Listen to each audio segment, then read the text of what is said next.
Hi, this is Kerby Anderson. Each day we take on the tough issues and provide a biblical perspective to them. The topics we cover are wide-ranging: apologetics, theology, prophecy, creation and evolution, intelligent design, marriage, family, child-rearing, the millennial generation, trends in society, politics, economics, business, religious liberty, the Constitution, public policy, foreign policy, military policy, tensions in the Middle East, abortion, homosexuality, pornography, sexual ethics, media, technology, history, and America's godly heritage. We talk about anything that affects your faith, your family, or your freedom. So don't go anywhere, because Point of View starts right now.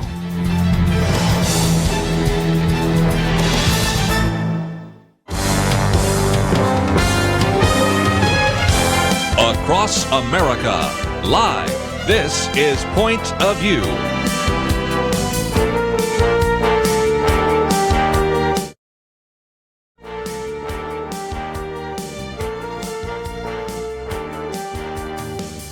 And now, Kerby Anderson. Thank you for joining me today here on Point of View. We're going to spend some time in this first hour doing a couple of things. First of all, we are in the midst of a shutdown, so we're going to talk about the impact that is going to have a little bit later in the program. Of course, we have the announcement that President Donald Trump will speak on a primetime address tonight. That would be 8 o'clock Central. Those of you listening in the Eastern time zone, that'd be 9 o'clock Eastern. And most of the major networks, ABC, CBS, NBC, Fox News, now I understand CNN as well as MSNBC are going to carry it at the very least. So we will talk about that in just a minute.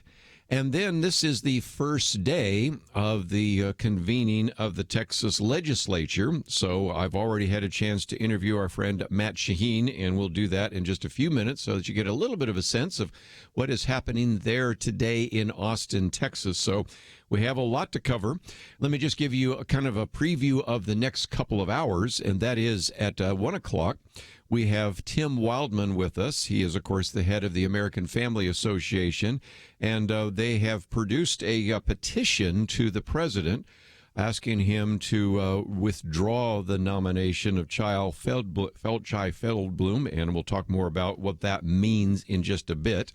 We'll also get into some of the other issues in the news that hour, and then in the third hour, even though that's not heard on the live broadcast on radio, you, of course, hear it on the network and certainly on computer. We have Ryan Reeves with us. We're going to be talking about a book that he co-authored, Know How We Got Our Bible, and that'll kind of take us away from the news, give us a chance to really understand a little bit more about how we have the Bible in our hands, also help you not only understand kind of a biblical theology, but also apologetics, because some people say, how can we really know if those are the actual statements that were written down by the Apostle Paul? How do we know if that's really what Jesus really said? How do we know that what we have in the Old Testament was actually written down by Moses or anything? So we're going to get into all of those questions, but not only the Bible, but then how the Bible came to us. So we're going to talk about things like the Latin Vulgate. We're going to talk about the medieval Bible, we'll talk about the Bibles during the Reformation, and even our English Bibles. So I think you're going to find that really helpful, and that will be in the third hour today. Let's get back to what's going to unfold here.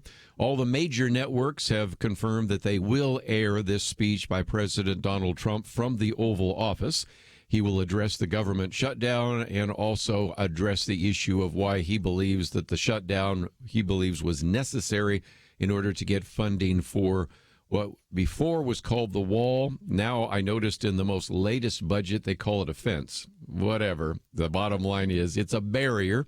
And if somebody wants to argue over the semantics, he has no problem. He says, I just want to have security. Whether it's steel fence or whether it's a concrete wall is really immaterial, at least for him, and I think for most of us as well. And then also after he gives that speech, it has been that the White House has announced that he will travel to the U.S.-Mexican border in order to look at what is taking place down there. And so that will be happening, actually, I guess, when you work it out next week, or later this week, I guess it is now, and I look at some of the timing on that. And again, that's going to be kind of a logistics nightmare, not to mention a security nightmare, but nevertheless, that is the case. And one of the arguments, and I thought before we take a break here, I'll point out that there have been a lot of people very critical of the fact that the mainstream press is giving him time. Because if you go back into the year 2014, which is 4 years ago, the president then, Barack Obama, put out feelers to see if the networks would be willing to preempt programming to carry his presidential address on immigration policy. And at least 4 of the networks, ABC, CBS, NBC, and Fox, declined to give him that time.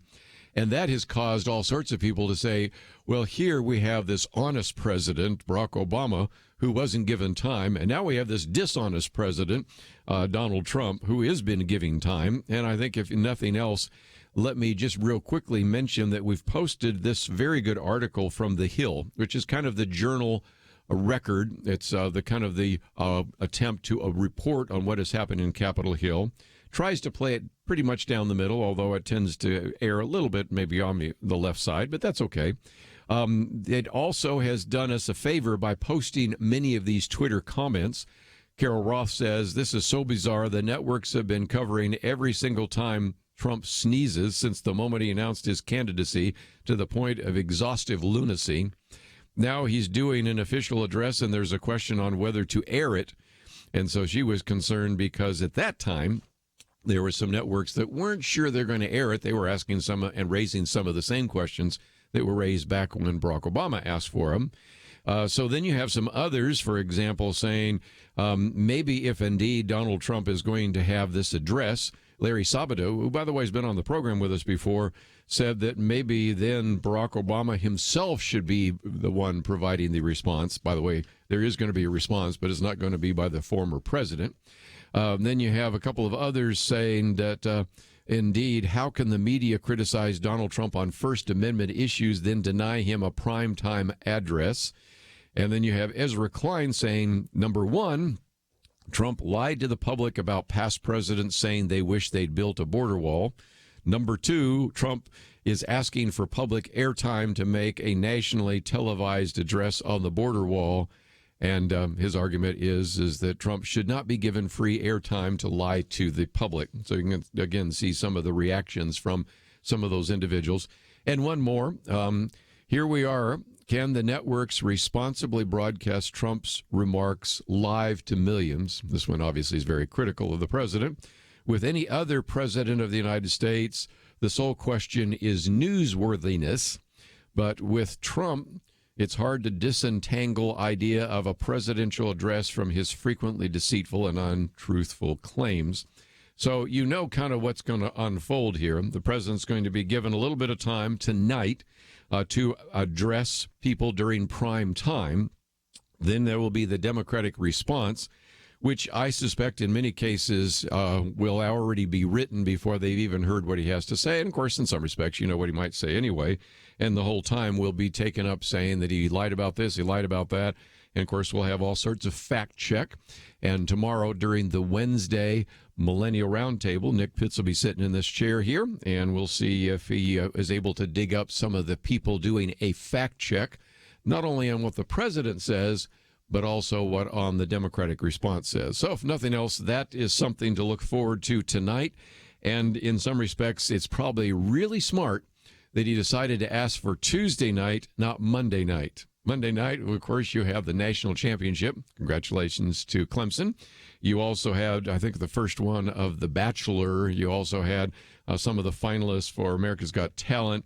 There is no way the networks would have cleared any of that for a presidential address. I'm not sure what gets moved tonight, but all it does in most cases is get moved, and that just gives you a little bit of an idea of some of the back wall dealings and some of the things taking place here, and some of the comments being said whether or not the president should even be allowed to address the nation. But he will be doing that tonight, 8 o'clock Central, of course, 9 o'clock Eastern. We come back, though, we also have the first day of the Texas legislature. Matt Shaheen is somebody who joined us, and we'll talk with him right after this.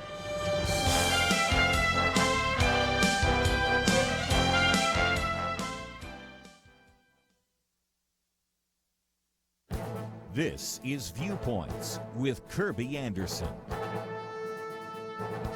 Yes, Yesterday, I talked about how big the federal government has grown. It is an order of magnitude larger than the largest Fortune 500 companies, but there is a second problem that makes this first problem even worse. Many of the people that are supposed to manage this organization have never been confirmed and placed in those positions. The U.S. Senate has confirmed less than half of the positions in 4 federal government cabinets. Those would be the Justice Department, the Department of Transportation, the Department of the Interior, and the Environmental Protection Agency. But that's not all. Barely half of the positions in 4 other government cabinets haven't been confirmed. Those would be the State Department, the Labor Department, the Treasury Department, and Housing and Urban Development. Employees in these departments are placeholders waiting to be replaced by qualified individuals who have yet to be confirmed by the Senate. In some cases, some have left, and there's an empty desk or office waiting to be filled. By the way, I think this story provides a good illustration of media bias.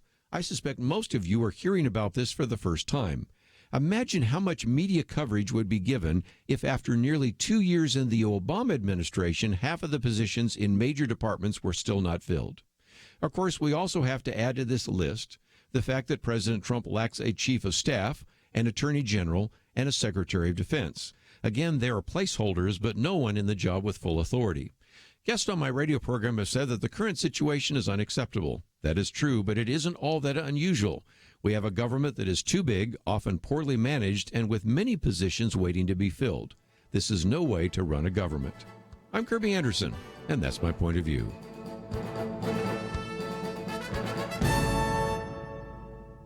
Take Kerby and the Point of View team with you on the go with the Point of View app. Search for Point of View Radio at the Apple or Google Play stores.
You're listening to Point of View, your listener-supported source for truth. Back once again, some of you might remember your first day of school and how exciting that is.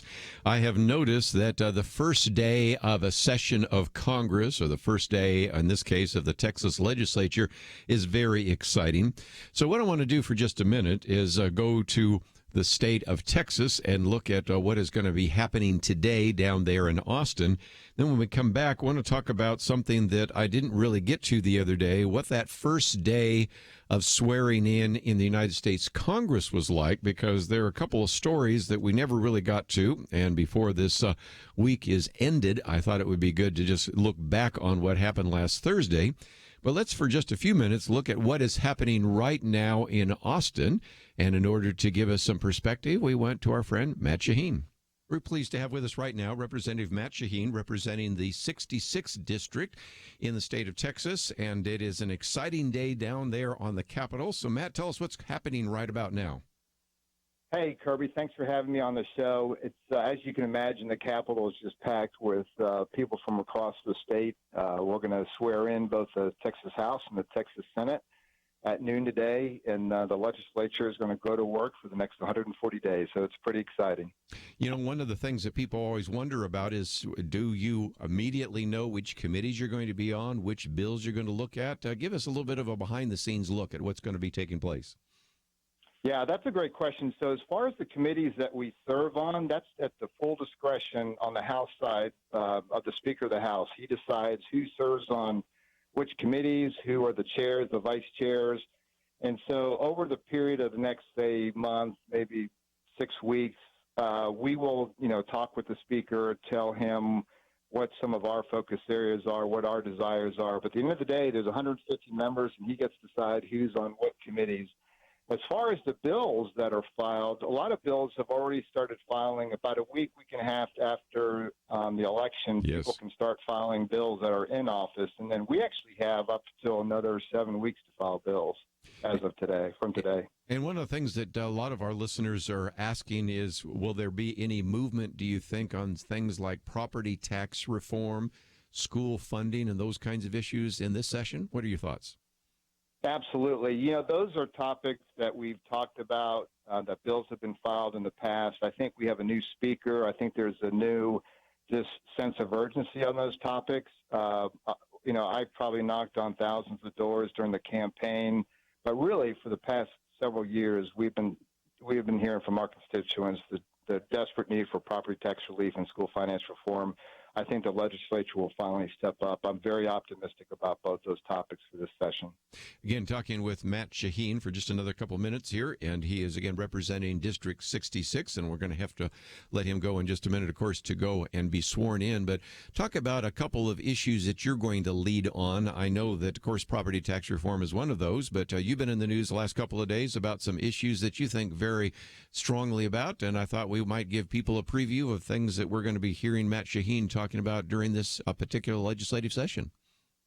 Absolutely. So, you know, one of the areas that we're going to be focused on is public education. One of my desires is to help us with respect to really rewarding our top teachers in the state of Texas. So one of the things that I'm working on is actually having merit-based pay Yes. in the state of Texas for our teachers. It's really important. They're a big decider on the success of our students. I also want to do, we're doing some work around healthcare reform. Not only Texas, but really our nation was really harmed from a healthcare perspective on some of the components of Obamacare. And what we want to try to do for the state of Texas is actually bring in some free market reform. So we're working on that for our healthcare industry. If you look at the state of Texas, our fastest growing budget item is healthcare. We've got to be able to tackle that, and I think this is the session to do that as well. Yeah, Medicare and things like that, Medicaid, certainly important issues. One of the questions I thought I might just ask structurally is, so often when we've had you or other individuals on the program, we talk about that in the state of Texas, it's kind of the reverse of the federal government. In the federal government, we see good legislation in the House going to the Senate to die. Up until recently, we've had good legislation sometimes coming out of the Senate to go to the House to die, but that was under a different speaker. You've had a chance to kind of evaluate this new speaker. I think some of those problems we used to talk about here on Point of View are going to go away. He seems like he's going to be much more willing to allow the process to unfold and for legislation that you have and others to have actually reach the floor for an up or down vote. Well, yeah, I mean, Kerby, that's part of the excitement that we're experiencing today. You're exactly right. So one of the representatives by the name of Dennis Bonnen has the backing of the majority of the House members. The entire Republican caucus is behind him. He's a super person in the fact that I know him personally. He's a friend of mine, man of integrity, man of faith, great family man. But not only that, you know, we're talking about these other issues with respect to property tax and school finance reform. And again, we've been talking about them for sessions. I think one of the reasons why we're going to be able to do something now is under the leadership of soon-to-be Speaker Bonnen. In fact, when we convene at noon on the floor of the House, that'll be one of the first things that we do is actually vote him in. So a lot of just the excitement about this session, the opportunity is because of his new leadership. So, yeah, he's going to be a breath of fresh air compared to the last 10 years for sure. Well, again, we're going to call on you from time to time during the legislative session. But again, we've had a chance to talk for just a few minutes with Matt Shaheen, representing District 66 in the state of Texas. And, Matt, thank you for joining us today. Look forward to the next opportunity right here on Point of View. Well, Kerby, thanks for having me. I'm gathered with my family. We're about to come together for a time of prayer, and then we're going to walk over to the floor together. So thanks for having me on. Thought it'd be just a great opportunity for you to know what's going on down there today. And from time to time, we'll give you an update on what's happening in the state of Texas. And, of course, they right now have been taking their oath of office, and that is certainly something that happens in every legislative session. And so I thought for just a minute before we take our next break, I will look back to what happened last Thursday in Capitol Hill. And one of the individuals, Senator Kristen Sinema, from Arizona, decided that she was not going to take the oath of office on the Bible, but instead used a law book. Now, I love what Gary Bauer says. I don't know which law book, but I know this. Long after the senator and whatever book she took her oath on are gone, the word of God will endure. I appreciate that. But I think one of the articles we posted the other day by Michael Brown I thought was really good because he said, there's a reason that the first openly bisexual senator did not take her oath on the Bible. There's a reason that an atheist website rebuked him for some of these comments. And the reason is that she refused to be sworn on the Bible because, number one, she's the first openly bisexual senator, but also the only member of the Senate who has no religious affiliation. Now, I like what Michael Brown says. That doesn't mean she's a terrible person or she has no moral values at all. And it doesn't mean that she can't serve in government. Of course not. There should be no religious test for leadership. I really appreciate the fact that he said that because we talked about this the other day with Kelly Shackelford, and there shouldn't be a religious test. That means you can't be disqualified for being a Christian. You can't be disqualified for being an atheist. Anybody is allowed to serve. But he says it does mean that her lifestyle and identity are at odds with the God of the Bible, hence her lack of religious affiliation and her refusal to swear in on the Bible. And again, we say she was perfectly consistent in that. He says then if you go and look at some of the kinds of comments that have been made about individuals that are Christian, you don't exactly have, if you will, kind of a live and let live kind of philosophy, which is something we're going to be talking about in just a few minutes with Tim Wildmon. That is, most Christians, I have found, say, if you got a different point of view or you're an atheist, okay, I may try to witness to you, but, you're allowed to live your life. And if you want to refuse to do something that, for example, not take the oath of office on the Bible, it's your choice. However, it doesn't always go the other way, as we're going to find out in just a minute. When we talk about Chai Feldblum, her argument is if there's ever a conflict between LGBT issues and religious liberty always loses. In other words, we have to always promote the LGBT agenda. And so that is something which I thought was really striking, that the senator there quite willingly took an oath of office on a law book, which why even bother to put your hand on anything? But okay, knock yourself out. And most of us look at it that way. But on the other hand, if you have some religious convictions, sometimes the live and let live philosophy doesn't go the other direction. A little bit later in the broadcast, we'll come back to another individual we did talk about yesterday. That is Rashida Tlaib, who took her oath of office on Jefferson's Quran and then subsequently said that she is ready to impeach the president. So we'll get into some of those issues in just a minute. But let's take a break, and when we come back, we'll get into a couple of other issues, including the impact that the showdown and the shutdown is having right now in Congress. So if you'd like to read some of these articles, we have those on our website, pointofview.net. And, of course, I also would encourage you that if you've appreciated some of the conversation we have here every single day, if I click on that donate button, even a small gift would be greatly appreciated as we are into the new year of 2019. And I will continue to ask for some of you to consider maybe joining the Truth Team, because for as little as $1 a day, really $1 a day, $30 a month, $360 a year, you can be part of the Truth Team, help us out financially, and we send you lots of great material. We'll be right back. The leader looked around the table, motioning to the older men. He said, "You're here to remind us how faithful God has been in the past. Now, you middle-aged guys, you keep us focused on what God is doing right now. Make sure we don't stop. And you younger guys, keep us looking forward. Imagine what God wants us to be doing in the years to come." There's a lot of wisdom there. We have to be thankful for the past, focused on the present, and mindful to plan for a great future. Many listeners have made bold moves to partner with Point of View Radio and accomplish great things for more than 45 years. But as we look around, we do see many positive things, and I think we can all admit there's a lot more to be done. It's time to think about your next bold move, what you can do to invest for our nation's future. Be thinking about that.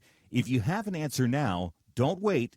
Make your next bold move now. Give online at pointofview.net or call 800-347-5151. It's our future. The time is now. Pointofview.net and 1-800-347-5151. Point of View will continue after this.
for listening to Point of View. The opinions expressed on Point of View do not necessarily reflect the views of the management or staff of this station. And now, here again is Kerby Anderson. Back once again, if you'd like to join our conversation, 1-800-351-1212. We spent just a little bit of time talking about the swearing in that is taking place right now in the Texas House and Texas Senate.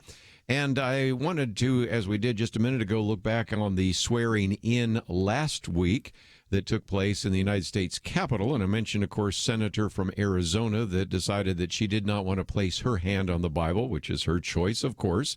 And, of course, we have another representative, Rashida Tlaib in Michigan, who took her oath of office on Jefferson's Quran. And Keith Ellison did the same, so it's not the first time this was done. But I thought it was so interesting because when she did that, she said, some of our founding fathers knew more about Islam than some members of Congress now. And our good friend Gary Bauer said, obviously she doesn't know very much. Jefferson got a translation of the Quran so that he could understand the Islamic Barbary pirates against whom he would later, as president, wage war. Thus the phrase, to the shores of Tripoli, in the Marines' hymn. But she is probably right. The founders understood what many elites today do not. Radical Islam is a deadly threat to freedom. But then, of course, she went on to, at a reception, say that we're going to go in there and we're going to impeach Donald Trump, and used a word that is not used in polite company, at least not as much as it should be. But still, it's kind of interesting. I reflect as the old guy around the table that when some of the tapes came out with the Watergate scandal, one of the biggest shocks was the way in which Richard Nixon and some of the others were swearing, because it used to be that even if you were to use swear words, you were to do that behind closed doors where nobody could hear. And there was a sense of shock that that kind of locker room language is being used in the Oval Office. I don't think it shocks people quite so much as it does now, but nevertheless, it brings me to one other point I wanted to make. And that is Rashida Tlaib actually made the comment that we're going to impeach the you-know-who and you-know-what. And one of the things that, interesting enough, the Wall Street Journal said is apparently the Michigan freshman hasn't been around long enough to know that Democrats are supposed to pretend that impeachment is a solemn legal matter rather than a political exercise. She also made the mistake of using foul language in a video that went viral.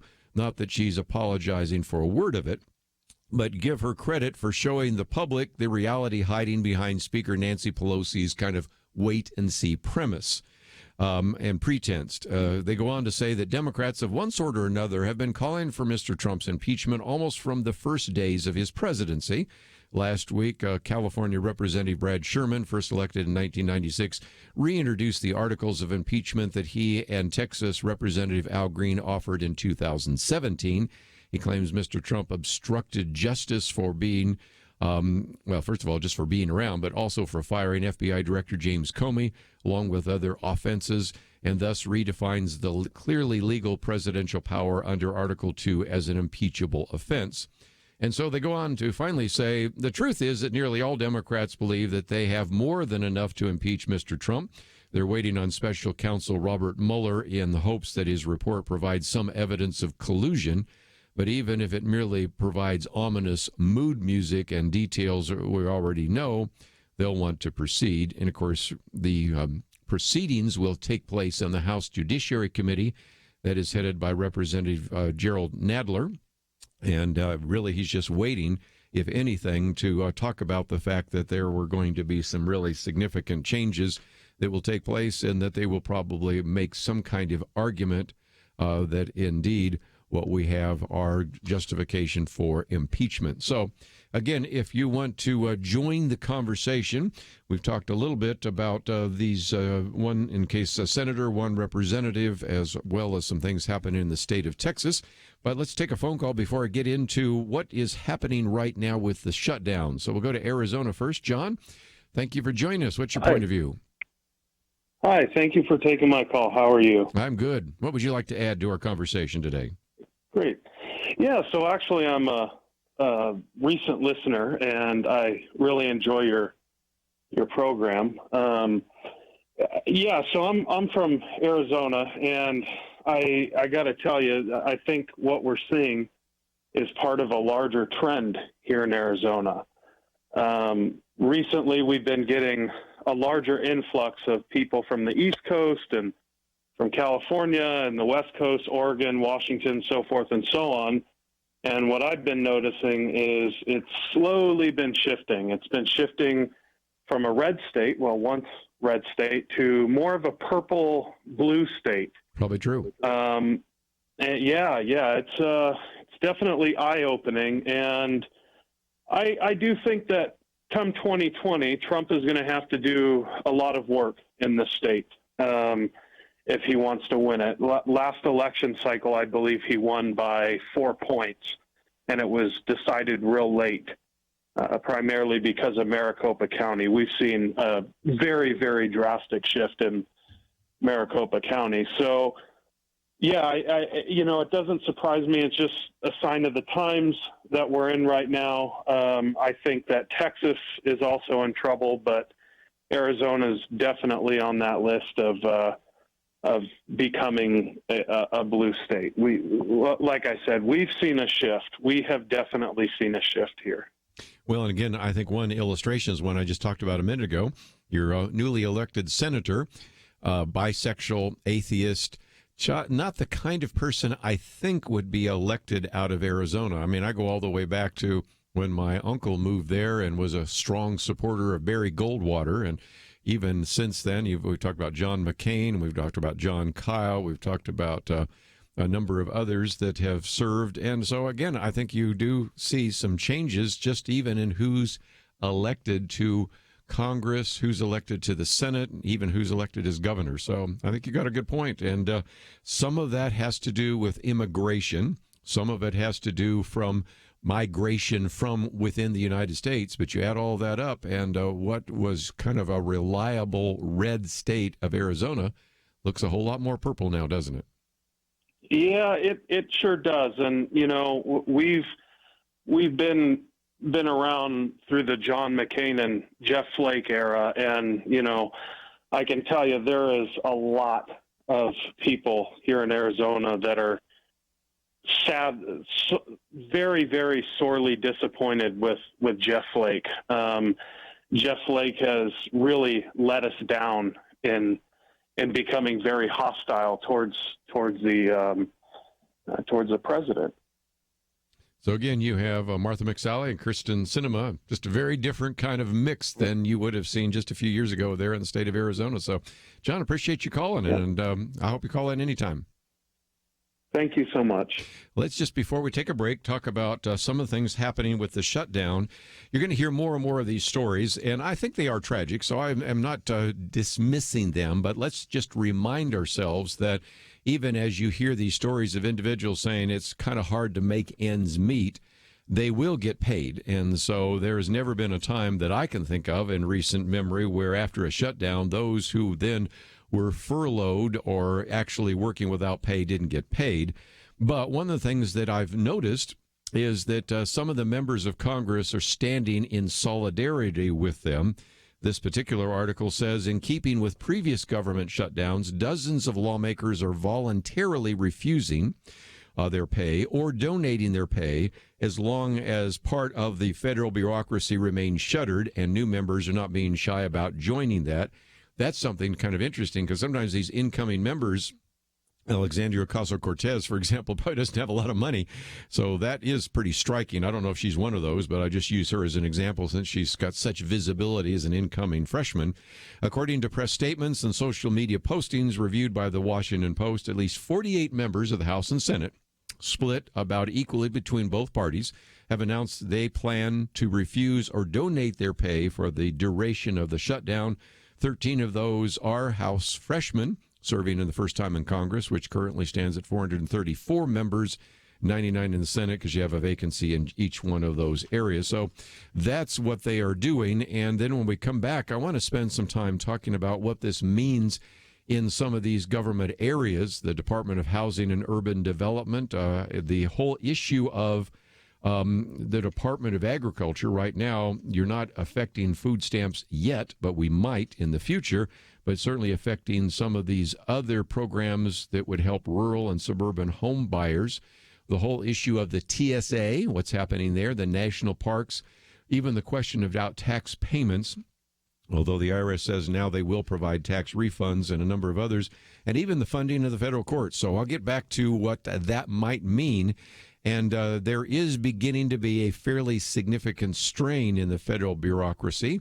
That's not justification alone for ending the shutdown, but I got a feeling that after the president speaks tonight and you hear the Democratic response, you'll see why we have very little movement in that regard. So we'll come back and talk about what the shutdown means. And then, of course, we'll be talking the top of the hour with our friend Tim Wildmon. Got a lot to cover. We'll do that right after this.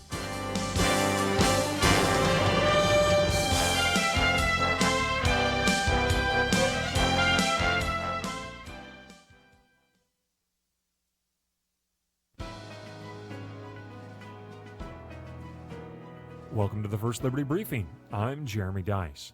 Ben Franklin reportedly said, "There is nothing certain in life except for death and taxes." Well, in a 548-page complaint, one man has targeted at least one of those certainties, and it's not death. Terry Lee Hines contends that the United States tax code has violated the Constitution by establishing taxism and institutionalized faith and religion.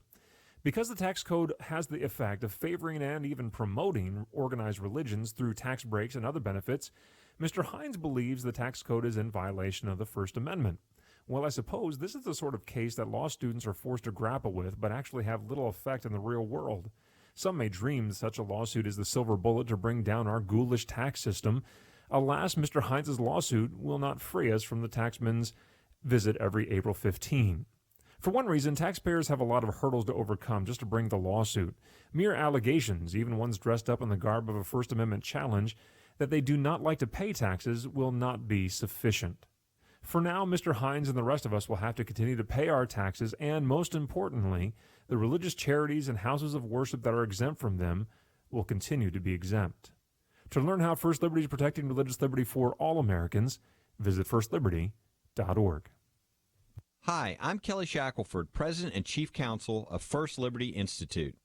You can protect your religious freedom by going to firstliberty.org to download your free Religious Liberty Protection Kit. Our attorneys created kits for churches, ministries, Christian schools, military members, students, and teachers, and the workplace. Get your Religious Liberty Protection Kit at firstliberty.org. That's firstliberty.org.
Now, back to Point of View, your listener-supported source for truth. After about 18 days of a government shutdown, even though it's a partial shutdown, there are some implications of this. And let me just say that as I run through some of these real quickly, I'm not arguing that we should stop the shutdown. I think the argument for border security makes a great deal of sense. And I really even didn't think about suggesting that, but one of the pieces I'm going to read is from Jim Garrity, who points out that every time he tries to point out what's happening, people say, well, that means you're wanting to give in to. No, it just means this is reporting the facts, and these are the facts, and that is that even when you shut down really just 1/4 of the federal government, you have some implications, and here are just a few of those. The first is the issue of housing. Now, again, for most of our listeners, we're not involved with subsidized housing. I understand that, so I recognize this may not be a big issue for you, but the Department of Housing and Urban Development, who's the secretary of that? Well, that would be Ben Carson, has contracts with 23,000 private apartment builder owners to provide Section 8 subsidies. During the shutdown, they cannot review those contracts, and in a sense, these buildings just sitting there. They're in limbo. So that's obviously something that needs to be addressed, and until they can address that issue, that's where you find yourself. While we're talking about housing, let's talk about the Department of Agriculture. You don't think of agriculture in terms of housing, but the Department of Agriculture does run a program that helps about 140,000 rural and suburban home buyers each year to get a mortgage with no down payment or with, and also in many cases with low interest. And again, those are backed by the Federal Housing Administration, but they as well are affected by that. Let's talk about travel. I sort of already alluded to that a minute ago. The Transportation Security Administration, that'd be what, TSA, is downplaying its report so far about TSA agents. You've had some people that have said, well, they're going to call in sick. So far, that hasn't been too much of a problem. It's had a minimum impact so far. They said, and this is their number, which is hard to believe, but I'll take it, that 99.8% of passengers have gone through checkpoints in under 30 minutes. Okay, I'd love to believe it, but there have been some long lines, especially for any listener that's up there in New York City. LaGuardia, that's been a little tougher for some people there. So that's kind of where we are right now. The air traffic controllers are still there as well. Don't think any of them are going to walk off the job, because I'm old enough to remember when the air traffic controllers walked off the job. Then President Ronald Reagan said, you can stay out. Let me get your address because I'm sending you a pink slip. So they may not want to do that. What about the national parks? The other day, my daughter and I took a photography course from an individual that actually goes and does photography at a lot of these different parks. And right now, what they've tried to do is, even though the Interior Department is closed, they've tried to leave as many park gates open for people that want to go there. Now, what that has created is, in a few cases, reports of overflowing trash cans or bathrooms or things of that nature. One park has had to close, but in as much as possible, they've done what they can to try to actually keep some of those parks open. And what they've actually done is, in a couple of cases, taken some of the park fees and allowed some individuals to still function there. So that's kind of a stopgap measure, but that's one thing that's been taking place. I mentioned the one about tax payments. Those of you right now starting to think about paying your taxes, in the past it's always been, yeah, we'll take your tax form, but you aren't getting a tax refund. But so far, the Trump administration said that it would allow the IRS to provide tax refunds. So there's no disincentive from you filing your taxes right now if you're expecting a refund. Food stamps is one I mentioned just a minute ago, and this one is of concern because it looks like, and again, this is run by the Department of Agriculture, which we can talk about some other time why that is done. But nevertheless, we are in a situation which right now there's going to eventually run out of funds for what's called the Supplemental Nutrition Assistance Program, which is, of course, the program that runs food stamps. If the shutdown drags into February, that could be a problem. And the president has said this could last for weeks, and some have said this could last till his State of the Union address, January 22nd. If it lands even like Groundhog Day into February, then you start having a problem with food stamps. And at this point, I do believe there's going to be a lot more pressure on everybody to do something. And the federal courts, I hadn't really thought about this, but right now there are some reserves and there's some other non-appropriated revenue, but most of that they suspect will run out on Friday. So there's going to be some pressure on both the Democrats and the president to resolve this fairly quickly. When we talk about border security, I love this because Jim Garrity says this is kind of an interesting irony. You have 55,000 employees. Yeah, they're on the border, U.S. Customs and Border Protection, but they're not getting paid. Now, just think this through for just a minute. You're on the border. It's, let's acknowledge, sometimes a pretty dangerous environment, and you're not getting paid for risking your life. So, he asked a very good question. How long would you work without pay? How long would you work in a dangerous job without pay? So that's one that people have been asking about. Well, we're into that. 17,000 Citizenship and Immigration Service employees are working without pay. And so nearly 6,000 employees of the U.S. Secret Service are working without pay.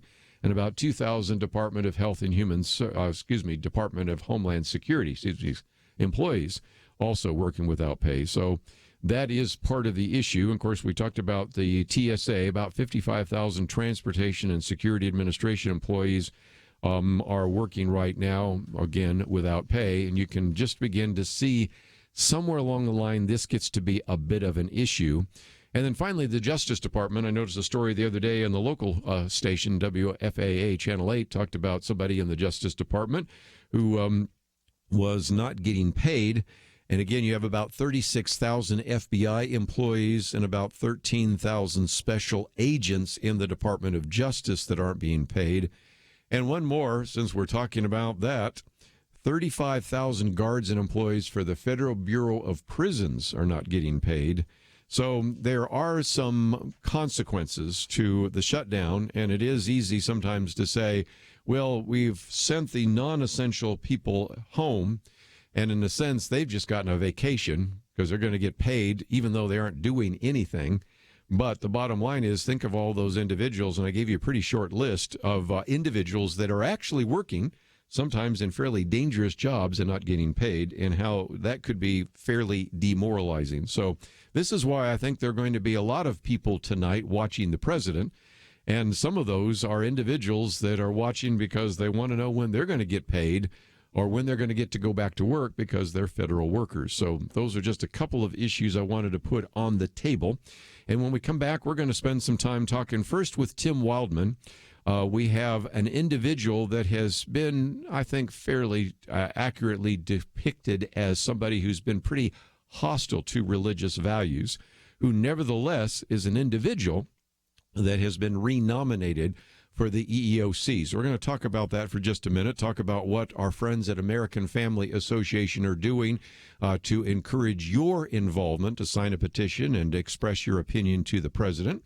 Then we're going to come back and I'll give you a little bit of an update, not only on some of the shutdown, but also, is it even possible, in light of the arguments being made right now by the incoming Democrats in the House of Representatives, that we could finance all of these socialistic programs even if we go back to the pre-Ronald Reagan tax rates of 70%. And I'm going to run some numbers for you in just a minute to illustrate the fact that, no, we don't. There is this assumption that we're going to have lots of money, but you, of course, remember the old famous statement by Margaret Thatcher.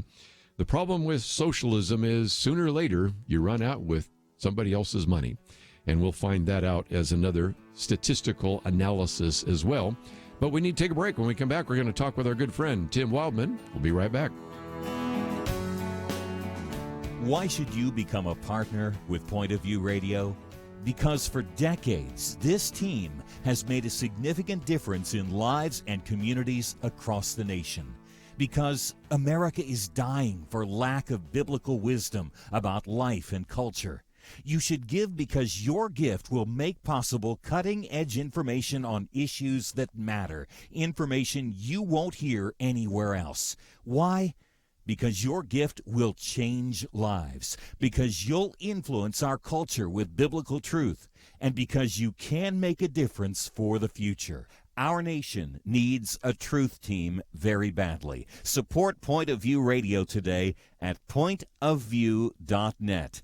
Click on Join the Truth Team and choose your level of support. Pointofview.net or call 800-347-5151, 800-347-5151, or mail that first donation to Point of View, Box 30, Dallas, Texas 75221, Box 30, Dallas 75221. Point of View will continue after this.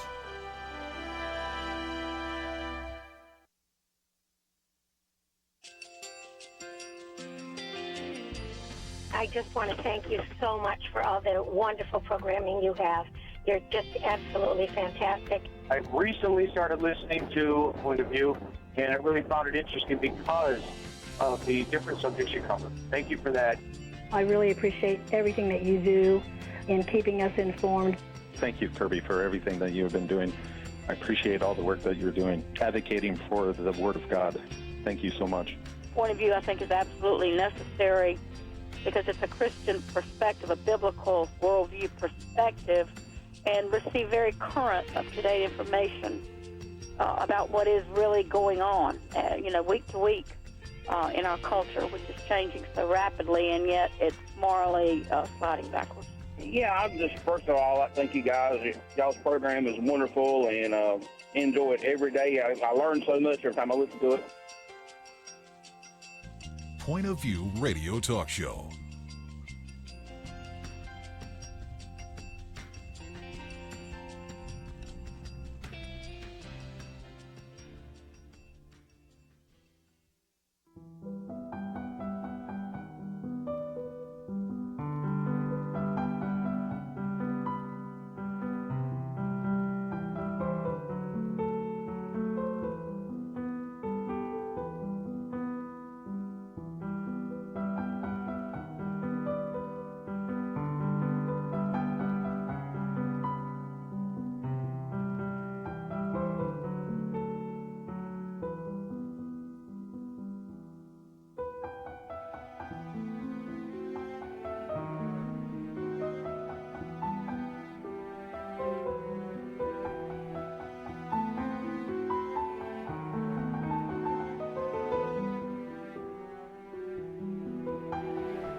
Hi, this is Kerby Anderson. You know, each day we take on the tough issues and provide a biblical perspective to them. The topics we cover are wide-ranging: apologetics, theology, prophecy, creation and evolution, intelligent design, marriage, family, child-rearing, the millennial generation, friends and society, politics, economics, business, religious liberty, the Constitution, public policy, foreign policy, military policy, tensions in the Middle East, abortion, homosexuality, pornography, sexual ethics, media, technology, history, and America's godly heritage. We talk about anything that affects your faith, your family, or your freedom.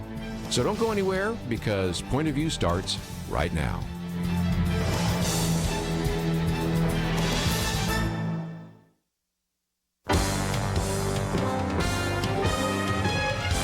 Across America, live.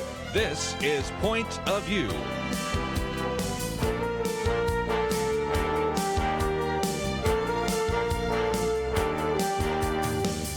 And now, Kerby Anderson. Thank you for joining me today. We're going to spend some time looking at a variety of different issues. But first off, of course, let's just mention that tonight you will have a chance, if you are near a television set or even near a computer, to hear the presidential address. President Donald Trump will be giving an Oval Office address about the government shutdown and about the wall or the fence, whatever you want to call it these days. And so, again, it will be covered by the mainstream media, ABC, CBS, NBC, as well as by CNN, Fox News. Last time I checked, MSNBC and some others are carrying it as well.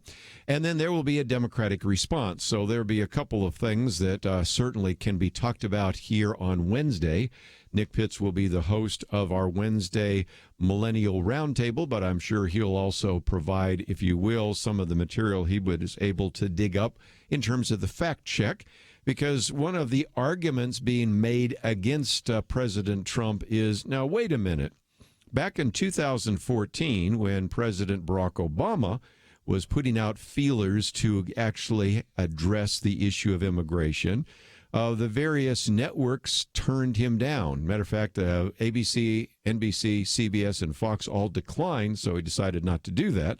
Now, this time, when the president wants to speak on the subject of immigration, a different president, which his critics say is an individual that doesn't have the same moral standing or isn't even as honest, he's given that opportunity. So we're going to spend a little bit of time as we go through this talking about how there will be a response to some of the things being said by President Donald Trump and what some of the reaction might be. So, again, that's going to be taking place tonight. It will be 9 o'clock Eastern, 8 o'clock Central. So we'll get into some of that tomorrow and, of course, even give you a little bit of a preview. Some of the other things that relate to it, of course, is the fact that we're in the midst of the shutdown. What are we on the 18th day, I think, coming up to? And we have a number of individuals in the House and the Senate who have said that they're either not going to take their paycheck or donate it in standing with solidarity of those who are part of the government shutdown. So we'll get back to that a little bit later this hour. But one of the things I wanted to do is to educate you about an individual that we've talked about on this program so many times before, Chai Feldblum. And as a matter of fact, by the way, if you have the January issue, I'll hold this up for those of you watching online. Our January issue of the Outlook is called A Culture in Conflict, Religious Liberty and LGBT Values. And you'll see that the senator, newly elected senator from Arizona is there because of some of the comments that Kristen Sinema has made. And then you'll also see we have some pictures of Chai Feldblum. And if you're not familiar with her, you probably haven't been listening to Point of View because we've talked about that before. But this is an opportunity for you to express your opinion to the president, and we have a link to our good friends at American Family Association where you can actually express your concerns to him directly. And Tim Wildmon, of course, is the president of American Family Association, American Family Radio. And, of course, if you receive the AFA Journal, which I do because I support them, you have been seeing some of this as well. The American Family Radio Network consists of about 200 radio stations, and a good number of them actually carry this program, Point of View. So, Tim Wildmon, always great to have you with us here on Point of View. Hey, Kerby, good to be on with you. Let's, if we can, educate some people about this because I was, if I were to think back a couple of years ago, I would have thought we probably would have a lot of these kinds of concerns with the president, putting LGBT activists in government positions and things like that. That has not been the case. This is one of the few times I think you've really wanted to have a petition going to the president because he's decided to renominate Chai Feldblum. Tell us the rest of the story and how our listeners can get involved with you at AFA. Well, Kirby, thank you for having me on. We won this already. Her name was not resubmitted to be the EEOC. Is it EEOC? Yeah, Isn't EEOC. It? Okay, good. Well, and we already have a victory I didn't even know about. My bad. Yeah, that was good. That was good. But thank you for having me on. When we scheduled this interview, you graciously agreed to add me on to talk about this because we were going to have a call to action to the White House. But I'm glad to report that's unnecessary because her name, we weighed in and other groups did with the White House, and her name was not resubmitted to be the chair. So that's good news. Because of her stance on religious liberty, she champions sexual liberty over religious liberty. You cited that on your show, the famous quote she had. So that would have been bad news for Christians and across the country. And so we're glad to report that President Trump and his administration have decided not to resubmit her name, so she won't be in charge. Well, that sounds good. You know, and again, I was going to spend some time really talking about the fact that this is not what I would have predicted in this latest January issue. Of course, we have some other quotes and things of that nature. But I don't know if you're surprised, but I am, because if somebody told me a couple of years ago that this kind of New York liberal by the name of Donald Trump was going to be the president, I figured we'd be fighting these LGBT battles all the time. And I think you have been, even at AFA, pleasantly surprised, haven't you? Yes, because he's got some people around him that understand the issue. Certainly Mike Pence experienced this in Indiana, and some others there at the White House that understand the issue. I don't know how well President Trump grasped the issue or has dealt with it much, because as you say, his history in New York, he was a pretty liberal guy for most of the time. So the cultural, social, moral issues he's had to be educated on, and I can only just give him the benefit of the doubt to say that he's changed his views on such things as pro-life, for example. Well, he has changed his views on the pro-life issue, and that's evidenced by his actions, namely with the Supreme Court nominees that he's appointed, and the other pro-life policies that he's put into place at the White House. So.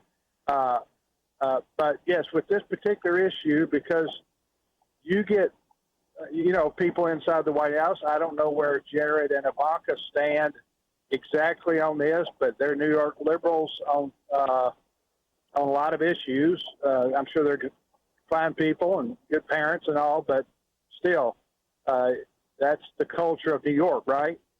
So you have to be prepared to contend with that. But so it's important that social conservatives weigh in when necessary on these kinds of issues, even with the White House that's friendly, and a lot of people inside the White House friendly. Because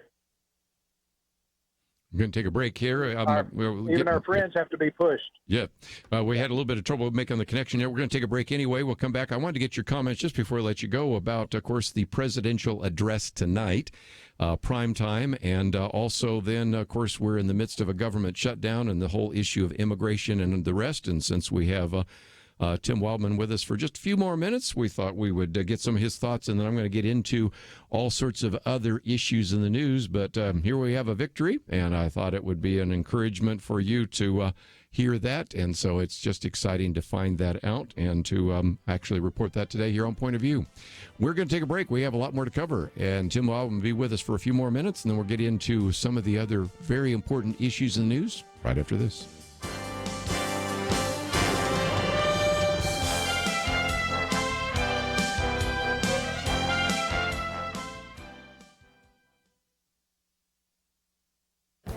This is Viewpoints with Kerby Anderson.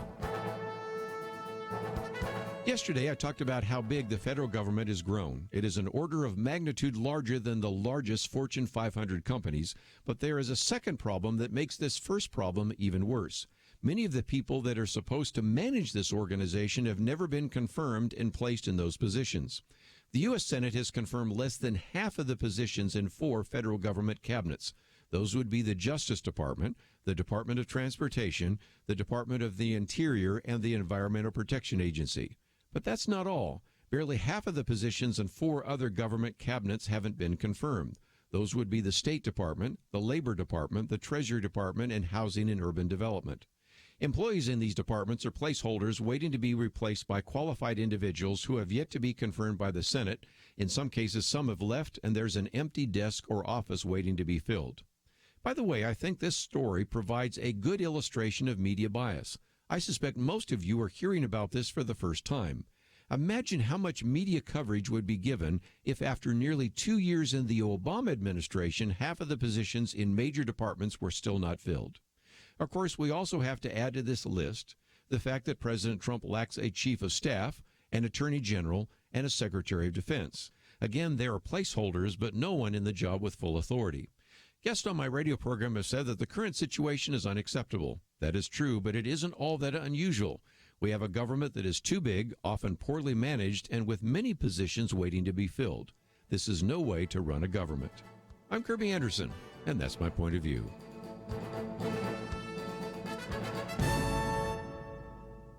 Take Kerby and the Point of View team with you on the go with the Point of View app. Search for Point of View Radio at the Apple or Google Play stores.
You're listening to Point of View, your listener-supported source for truth. Tim Wildmon with us for a few more minutes. Again, president of American Family Association, host, of course, on American Family Radio, and an individual that certainly we like to call upon from time to time.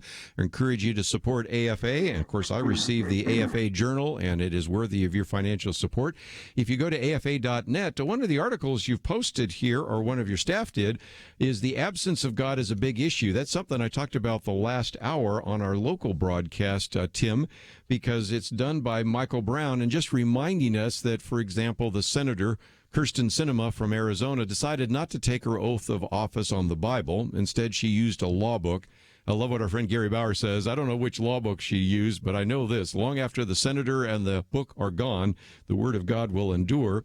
But I think Michael Brown does a good job and say, look, we're not applying a religious test. You can either be a Christian or a non-Christian, atheist, whatever, to serve in government. And you may be a good person, you may not be a good person. But it does, I think, illustrate the point that we have made before, and that is we need God's people to recognize that going to the polls and voting, and even some going out and running for office, are key, because we're starting to see individuals taking the oath of office on a Quran, taking the oath of office on a Bible, and that's not what the founders intended, right?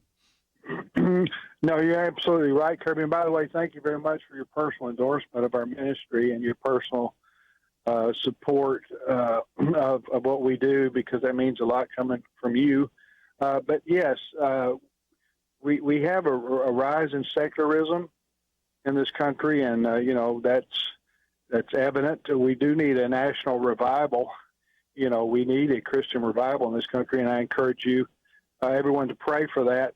We really, really need that, because There's only so much we can do, as they say in the natural, to prevent evil from spreading, and we need to do that. God does expect us to take advantage of the liberties that He has provided for us here in America, and that is choosing our representatives. Whether it be in Washington or Austin or whether your state capital is, or on a local basis. And so we need to get involved. We need to be educated. We need to vote.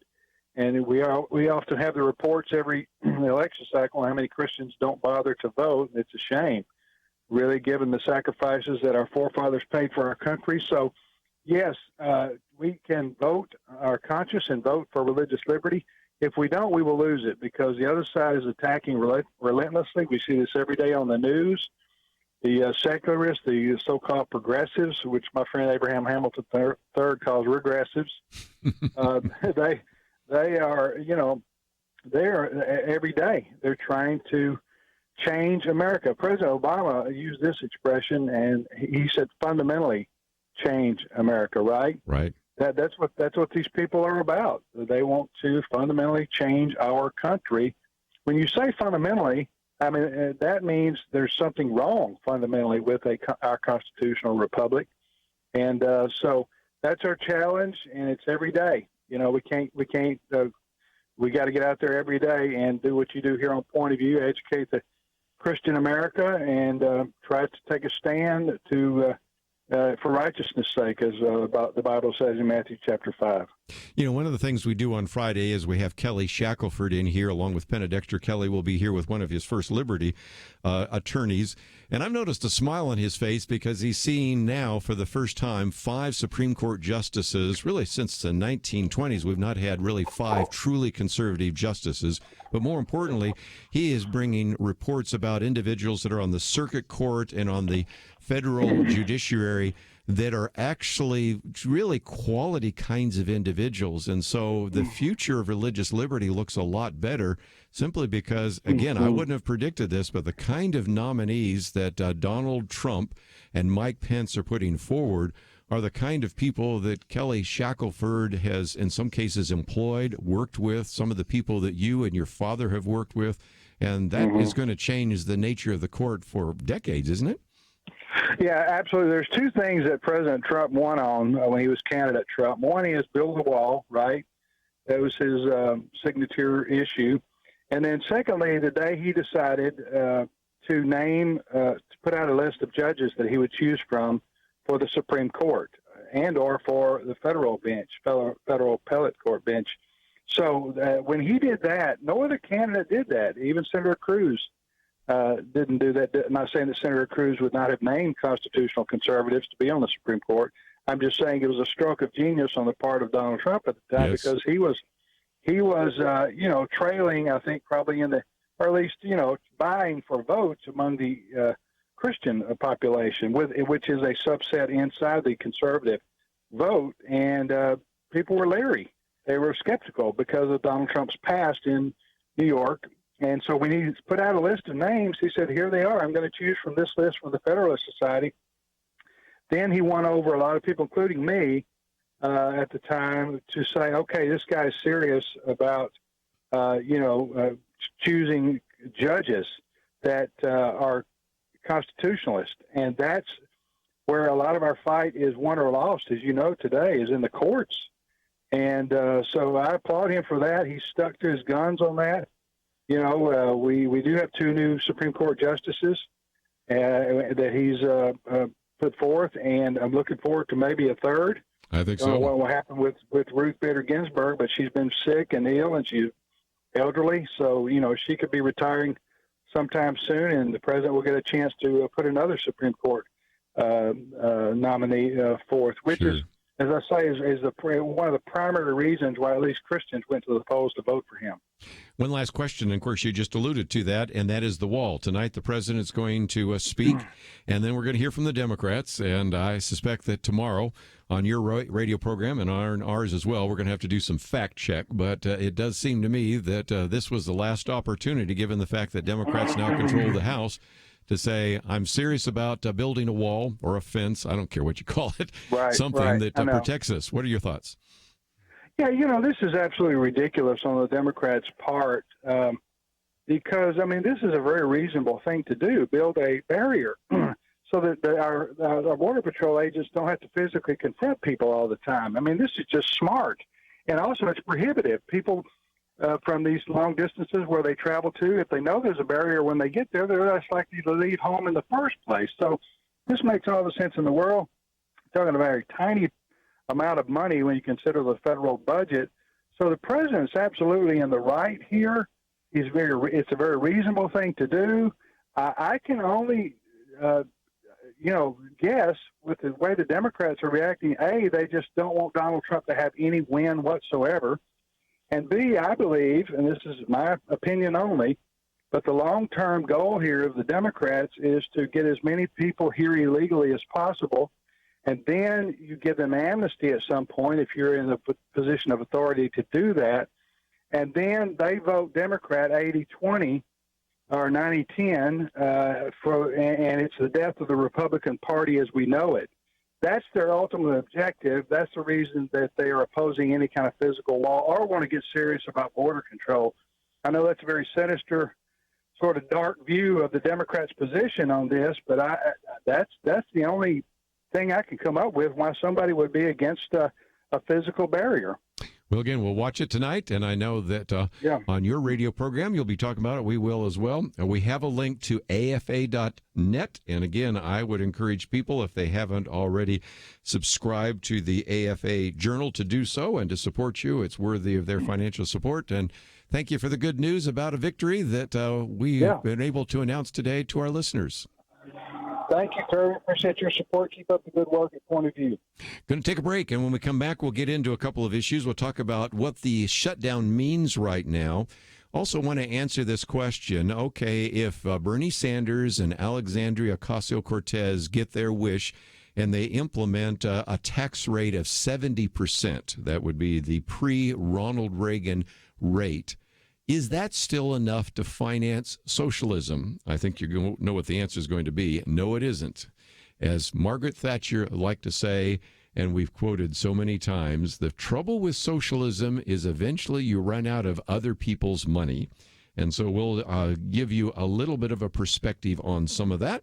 And then, of course, give you a chance to weigh in with some of your comments. Perhaps you have some thoughts about what you would like the president to say tonight from the Oval Office about the barrier, maybe what you would like to hear the Democrats say. And so, again, that is some material that certainly we can put on the website, and we'll surface some of those comments as well. And so if you'd like to join us, that number, 1-800-351-1212.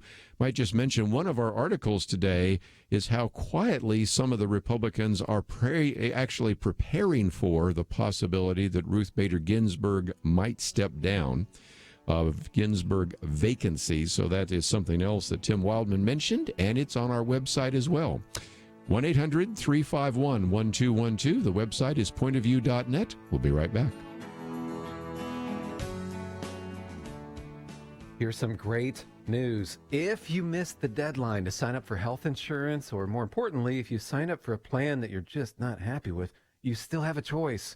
It's called MediShare. And MediShare is a Christian healthcare sharing program. It's been around for 25 years. They have more than 400,000 members now around the country.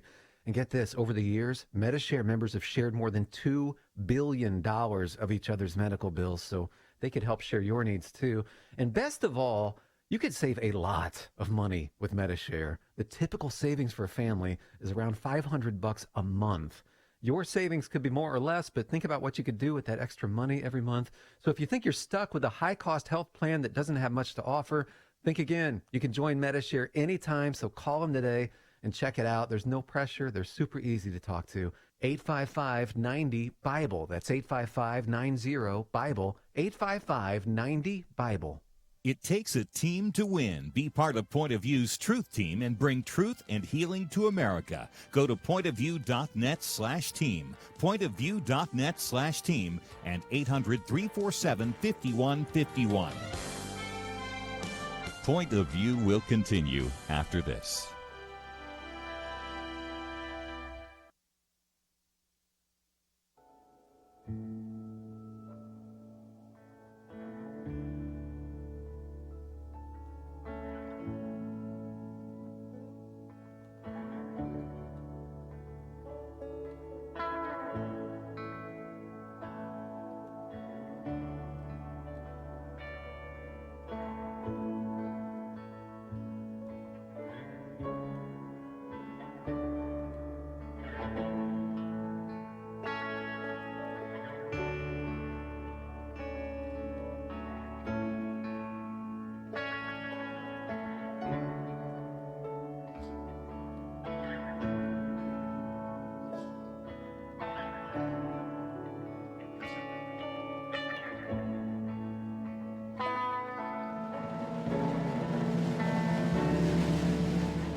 are listening to Point of View. The opinions expressed on Point of View do not necessarily reflect the views of the management or staff of this station. And now, here again is Kerby Anderson. Well, the major networks tonight are going to air the primetime address by Donald Trump from the Oval Office. Of course, there'll be a Democrat response. And by the way, this article that we've posted here comes from The Hill, which is kind of the journal of record for Capitol Hill. And so they have not only given you some information about this network address, but then have posted a number of Twitter posts, some of these so-called tweets that show the controversy, because as I think I've already mentioned, but let me mention it again, back in 2014, President Barack Obama put out some feelers to see if the networks would preempt programming to carry a presidential address he was going to give on immigration policy. Most of the broadcast networks, that's NBC, ABC, CBS, as well as Fox, all said nope. And so it didn't happen. So this has caused all sorts of consternation from some of the liberal progressives out there. But at the same time has caused some other people to say, wait a minute, networks have covered almost everything the president has done. Then to say they couldn't cover this would be silly. Or some have suggested, the media has been critical of Donald Trump because he doesn't support the First Amendment. Well, then they would deny him a primetime address. That's not necessarily, and then others that have said, well, he just lied to us all the time, so why should we give him time? So anyway, this article, which goes on for about 3 pages, really gives you a sense of how some are thinking that this was an appropriate action from the networks, and others think it is just despicable. So we'll see where it takes us, and we'll certainly have some time covering that tomorrow. Let's get a couple of comments if you would like to join the conversation. Perhaps you have some things you think the president should say, maybe some rebuttal you think Democrats should bring up or whatever. Love to hear your comments, 1-800-351-1212. Let's go, first of all, to Georgia on the Good News Network. And Ken, what's your point of view? Well, I was going to say a couple of things about some of these terms, labels, progressives, liberals, Democrats, socialism. You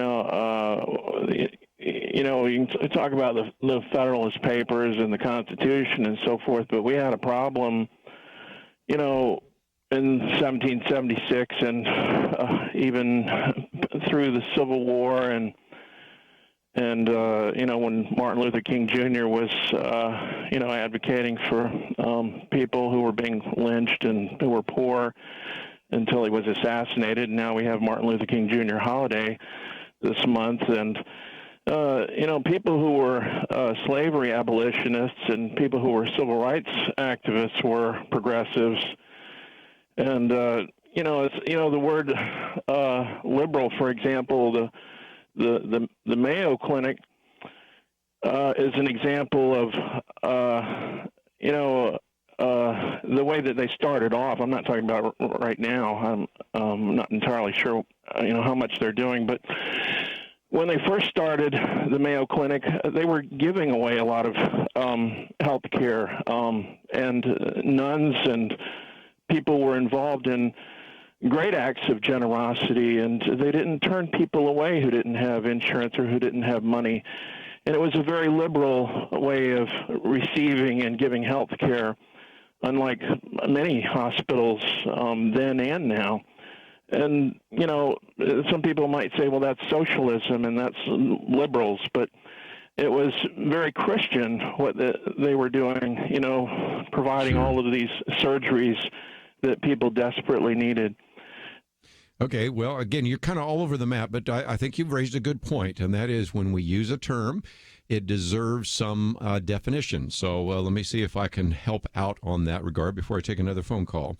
First of all, when we talk about progressives, that is a term that many of the people that are identified with the left have identified with, and it has very specific meaning because you have the progressive movement that came from people like Woodrow Wilson at the turn of the last century. And so when they are self-identifying themselves as progressives, I'm glad to use the term because that's the term they use for themselves. One of the philosophies we've had here at Point of View is we'll use the term that people use to identify themselves with unless the term is just completely ridiculous, which is why to this very day, unlike the mainstream media, we refer to people as being pro-life and pro-choice. The mainstream media doesn't play that game. They say they're anti-abortion and pro-choice. Well, no. I mean, obviously, people that are pro-choice probably are pro-abortion. You could use that phrase, and so you could be fair by saying pro-abortion, anti-abortion, but they don't use that. Or you could say pro-life, pro-choice, which I think is the safest way to do that because that's the way individuals self-identify. Now, you use the word liberal. Well, that is a term, by the way, that I think fairly has changed over time because back, you mentioned 1776, the so-called liberal vision back in 1776 all the way up to the establishment of the Constitution in 1787 and following was so-called liberal vision because they were rejecting the idea of a monarchy and all of the rest. But when we talk about liberalism today, certainly in the 20th century and into the 21st century, we, I think, are identifying individuals who hold to a belief in large government and also the idea that government is the primary arbitrary of values. So those are some terms that obviously get a little slippery. I'm the first to admit that sometimes there is a little bit of gray there. It's not always black and white. But that's where those phrases come from, and they do have meaning. Just likewise, when people talk about conservatives, this goes back to the idea of a conservative vision of limited government and free enterprise and those kinds of things. And socialism has a meaning as well, because that was articulated first by Karl Marx and then by the socialists that are today arguing for some of the kind of socialist policies. So those are terms that we have to use because they're the terms being used by the individuals who self-identify as that. And so when Bernie Sanders refers to himself as a socialist, that's his term. When Alexandria Ocasio-Cortez refers to herself as a socialist, again, that's a term that she uses. And in just a minute, I will talk about the real question that is now being surfaced as to whether or not it is even possible, just theoretically, by raising tax rates at very high levels, whether it would actually be able to fund many of the socialist programs like the so-called Green New Deal or Medicare for All. So we'll get to that in just a minute. Before I take another phone call, though, let me just at least finish off the comments about what this shutdown is doing, because I think it helps you understand sort of behind the scenes the pressure that is on President Donald Trump and the pressure that is on some of the Democratic leaders like Nancy Pelosi and Chuck Schumer. Because right now, for example, if you look at housing, the Department of Housing and Urban Development has contracts with about 23,000 various private apartment builder owners. But given the fact that there's a shutdown, that means that more than 1,000 of these building contracts and thus building is just in limbo right now for Section 8 housing. So nothing's happening there.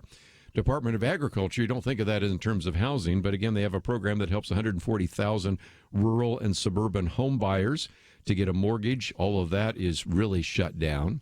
When you talk about travel, at the moment, of course, we can say that the Transportation Security Administration, that would be the TSA, is still functioning, but it does mean that you have a lot of individuals at the TSA, about 55,000 individuals who may still be on the job, but they're not getting paid. And you wonder at what point will some of them say, I'm not getting paid and I'm doing a lot of work. Of course, they're going to get paid after the fact. That's something we always like to point out.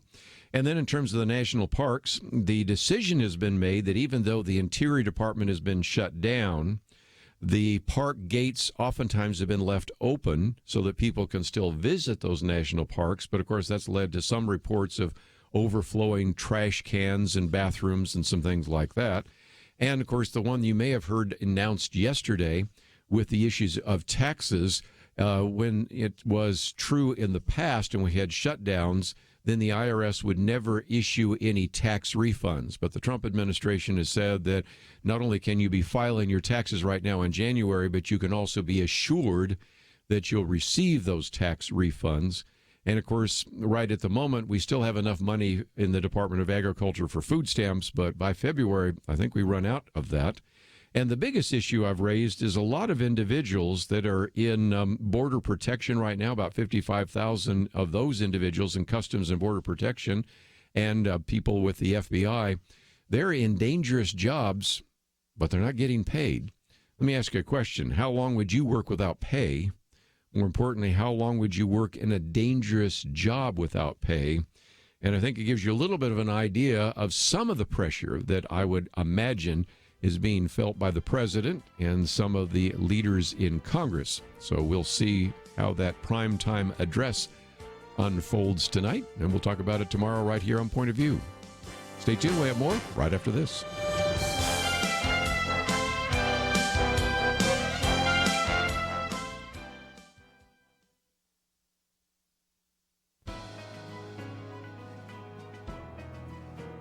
Welcome to the First Liberty Briefing. I'm Jeremy Dice.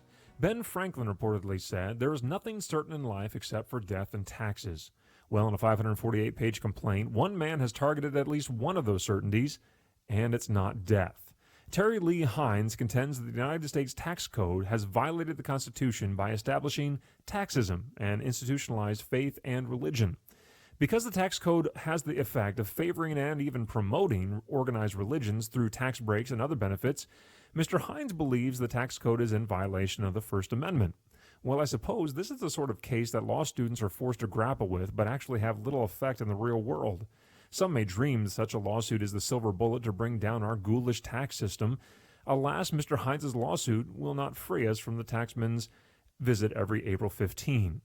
For one reason, taxpayers have a lot of hurdles to overcome just to bring the lawsuit. Mere allegations, even ones dressed up in the garb of a First Amendment challenge, that they do not like to pay taxes will not be sufficient. For now, Mr. Hines and the rest of us will have to continue to pay our taxes, and most importantly, the religious charities and houses of worship that are exempt from them will continue to be exempt.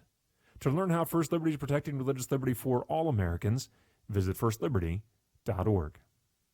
Hi, I'm Kelly Shackelford, President and Chief Counsel of First Liberty Institute. You can protect your religious freedom by going to firstliberty.org to download your free Religious Liberty Protection Kit. Our attorneys created kits for churches, ministries, Christian schools, military members, students, and teachers, and the workplace. Get your Religious Liberty Protection Kit at firstliberty.org. That's firstliberty.org.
Now, back to Point of View, your listener-supported source for truth. And for a few more minutes, we'll talk about some issues in the news. Let me just mention next hour, we're going to kind of move away from some of the issues in the news to topics I know you like to talk about. The new book out, Know How We Got Our Bible. Ryan Reeves is one of the co-authors of that book. It's part of the Know series that has come out. And this one really helps us understand, how did we get the Old Testament? How did we get the New Testament? How do we know whether or not we have an accurate representation of what Paul wrote or what Jesus said or what Moses recorded? And then how did it move from there to the Latin Vulgate, to the Protestant Reformation, to the King James Bible, to these modern translations? It's just, I think, going to be really helpful, not only in terms of understanding more about Bible and Bible translation, but also about apologetics, because you'll have some people say, well, really, do we even have the Bible that was existing in the first century? And so we're going to try to answer some of your theological questions, some of your apologetic questions. So that's coming up here in the next hour. Let me just mention that over the last couple of days, in my commentaries, I've tried to address a few issues. The commentary yesterday was entitled Too Big, and I point out the fact that the government is so big, and when we now see part of the federal government actually shut down, and yet we still see thousands and thousands and thousands of employees that are considered non-essential sitting at home, we say, how big is the government? Well, if you add all of the federal budget, and that would include more than just the budget kind of categories, but everything from, Social Security, Medicare, Medicaid, $4.1 trillion, 4.8 million employees, again, if you count military, civilian, contract employees, and the rest. And so some people use different numbers. I've seen half that number because they'll eliminate certain aspects of what I consider the federal government. And to put that in perspective, if you look at the Fortune 500, just look at the two largest companies right now in the United States. That would be Walmart, 2 million employees, and really 1.5 million really in the United States. Amazon with about 500,000 employees. And you look at the revenue, Walmart about 480 billion, Amazon 177 billion. These wouldn't even be necessarily really large programs, possibly in the federal government. And the point I'm making is that no one in history has ever been called upon to manage such a large organization. And so I think you can start seeing that the government is too big and it's too inefficient. And when we start saying maybe we need to let some of these non-essential people just stay home because the government is so big, that's part of the problem. But my commentary today, and if you haven't signed up to receive my commentaries, you can do so. There's a red button there that says sign up. We talk about some other problem. It's not only that the government's too big, but a lot of the cabinet is still empty. Let's just, again, give you just a little bit of a feel for that. Right now, we only have less than half of the positions filled in the Trump administration. We're coming up to the 2-year anniversary of the Trump administration. So that means Donald Trump's been in office almost 2 years, right? Yet the Justice Department, less than half of the positions are filled. Department of Transportation, less than half of the positions are filled. Department of Interior, less than half of the positions are filled. Environmental Protection Agency, less than half of the positions are filled. Then if you look at those that are just barely half full, you can add to that the State Department, the Labor Department, the Treasury Department, and Housing and Urban Development. And it just illustrates again that, you've got some people that are placeholders there. In some cases, some have just left, retired, whatever. And so you have just empty desks, empty offices. And if nothing else, it does make one other case that I've made, and that is I think that illustrates a good example of media bias. I suspect that most of you, as I just mentioned this the other day and now mention it again here, are hearing this for the first time. And just imagine how much media coverage there would be if after nearly 2 years in President Obama's administration, half of the positions in major departments were not filled. And so that is due in large part to a lot of the Democrats slow walking these nominations. Some of it's due to the Trump administration not putting everybody in place. And let's just not ignore the fact that Donald Trump right now doesn't have a chief of staff. He doesn't have a secretary of defense or an attorney general. Now, we have people filling those positions, but again, nobody with full authority. And so you wonder why the government seems so dysfunctional. I guess there's some pretty good answers for some of that. So if you don't think government is big enough, some of our socialist friends say, in order to make the government bigger, we're going to have to raise taxes even higher. And this particular piece that comes out in the National Review says that Representative Alexandria Ocasio-Cortez has been calling for a 70% income tax rate in order to actually fund things like the Green New Deal and all sorts of other things, which would include, of course, Medicare for all. And so the reason they use that 70% tax bracket was that would be something that existed before the time of Ronald Reagan. So Brian Rendell, writing about this in National Review, says, okay, let's just for a moment assume that this happens. As a matter of fact, let's just take the absurd. Let's assume 100% tax rate on all income over $1 million.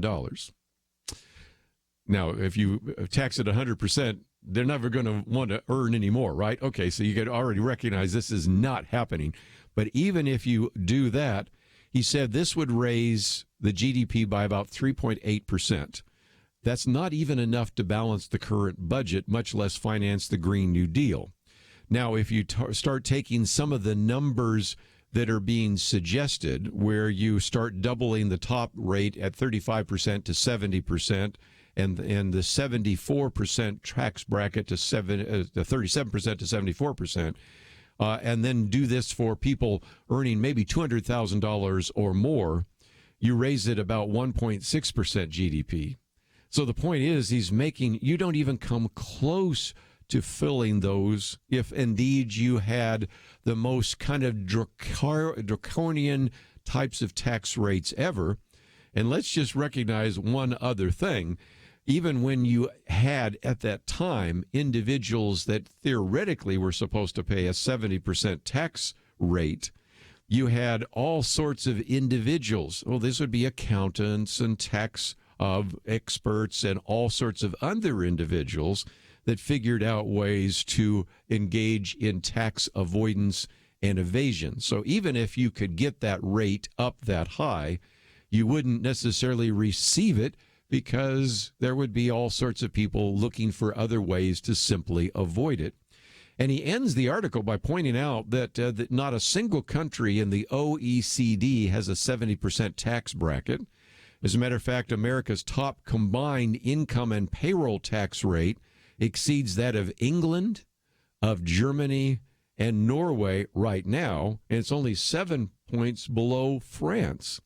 Now, you might say, but the European countries, they really do have well-funded welfare programs, and that's because they have value-added taxes, and of course they also don't have to pay for any kind of military of any consequence because they depend on us to do so.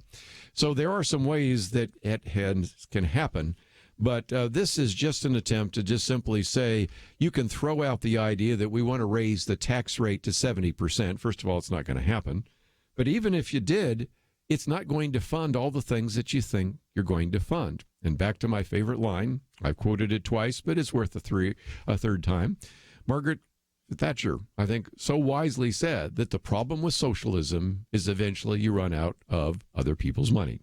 So we're going to take a break, and if you would like to read some of these articles, including one we really didn't get to, I just mentioned, preparing for a Ginsburg vacancy, which is at least a possibility given the surgery that she's undergone so far, we will certainly encourage you to go to the website, pointofview.net. When we come back, we're going to talk about how we got our Bible right after these important messages. Here's some great news. If you missed the deadline to sign up for health insurance, or more importantly, if you sign up for a plan that you're just not happy with, you still have a choice. It's called Medi-Share, and Medi-Share is a Christian healthcare sharing program. It's been around for 25 years. They have more than 400,000 members now around the country. And get this, over the years, Medi-Share members have shared more than $2 billion of each other's medical bills, so they could help share your needs too. And best of all, you could save a lot of money with Medi-Share. The typical savings for a family is around $500 a month. Your savings could be more or less, but think about what you could do with that extra money every month. So if you think you're stuck with a high-cost health plan that doesn't have much to offer, think again. You can join Medi-Share anytime, so call them today and check it out. There's no pressure. They're super easy to talk to.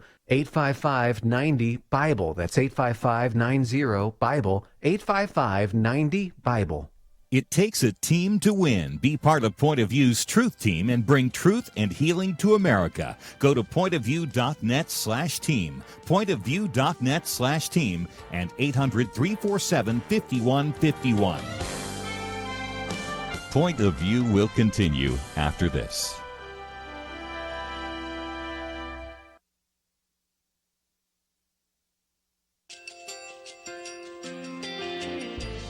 I just want to thank you so much for all the wonderful programming you have. You're just absolutely fantastic. I recently started listening to Point of View, and I really found it interesting because of the different subjects you cover. Thank you for that. I really appreciate everything that you do in keeping us informed. Thank you, Kerby, for everything that you have been doing. I appreciate all the work that you're doing, advocating for the Word of God. Thank you so much. Point of view, I think, is absolutely necessary because it's a Christian perspective, a biblical worldview perspective, and receive very current, up-to-date information about what is really going on, week to week in our culture, which is changing so rapidly, and yet it's morally sliding backwards.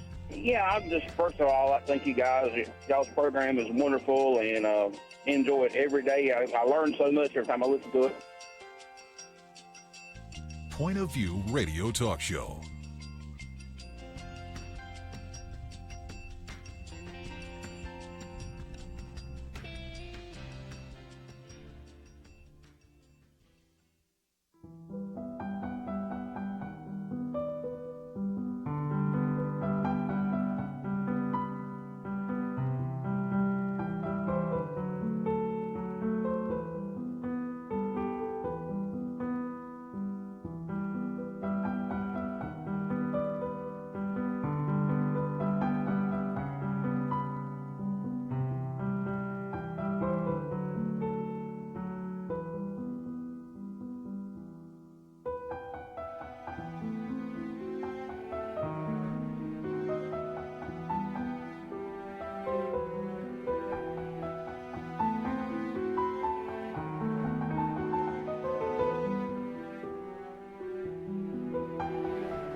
Hi, this is Kerby Anderson. You know, each day we take on the tough issues and provide a biblical perspective to them. The topics we cover are wide-ranging: apologetics, theology, prophecy, creation and evolution, intelligent design, marriage, family, child-rearing, the millennial generation, trends in society, politics, economics, business, religious liberty, the Constitution, public policy, foreign policy, military policy, tensions in the Middle East, abortion, homosexuality, pornography, sexual ethics, media, technology, history, and America's godly heritage.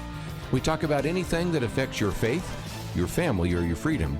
So don't go anywhere, because Point of View continues right now.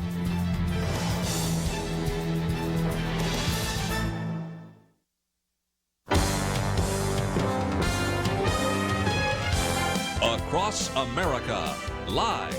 This is Point of View.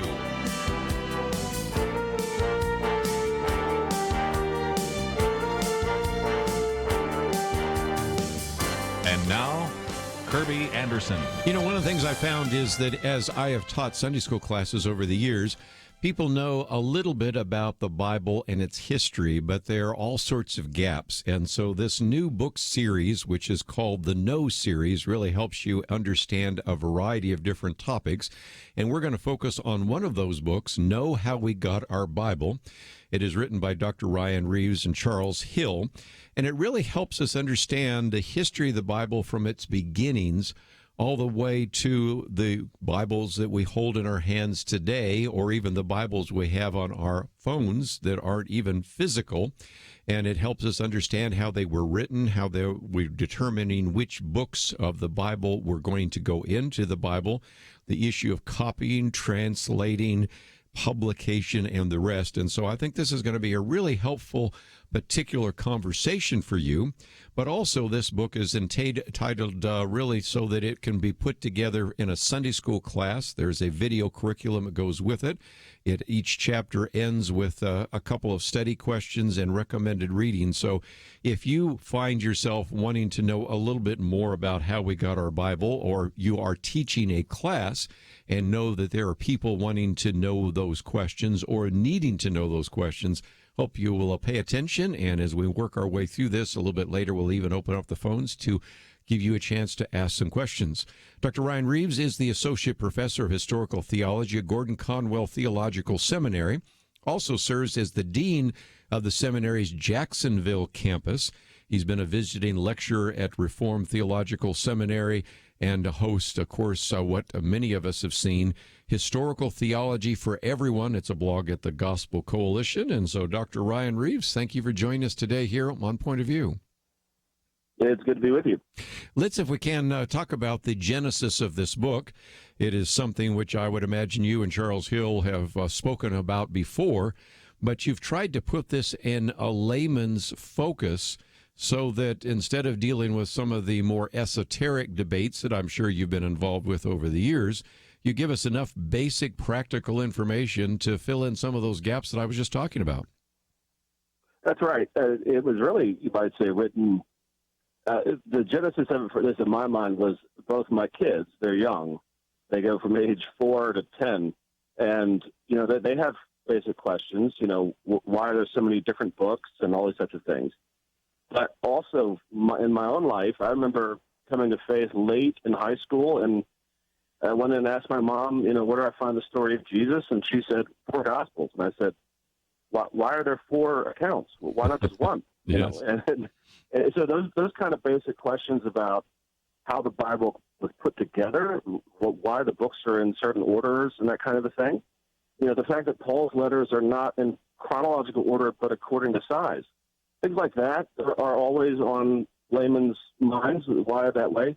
But then there's translation wars. They heard a little bit about the KJV or a lot about the KJV, or they've heard something about other versions, and there's just a lot of stuff out there that is hard to miss the forest for the trees. And we just wanted a little book to just be able to say, look, here's the kind of big picture overview.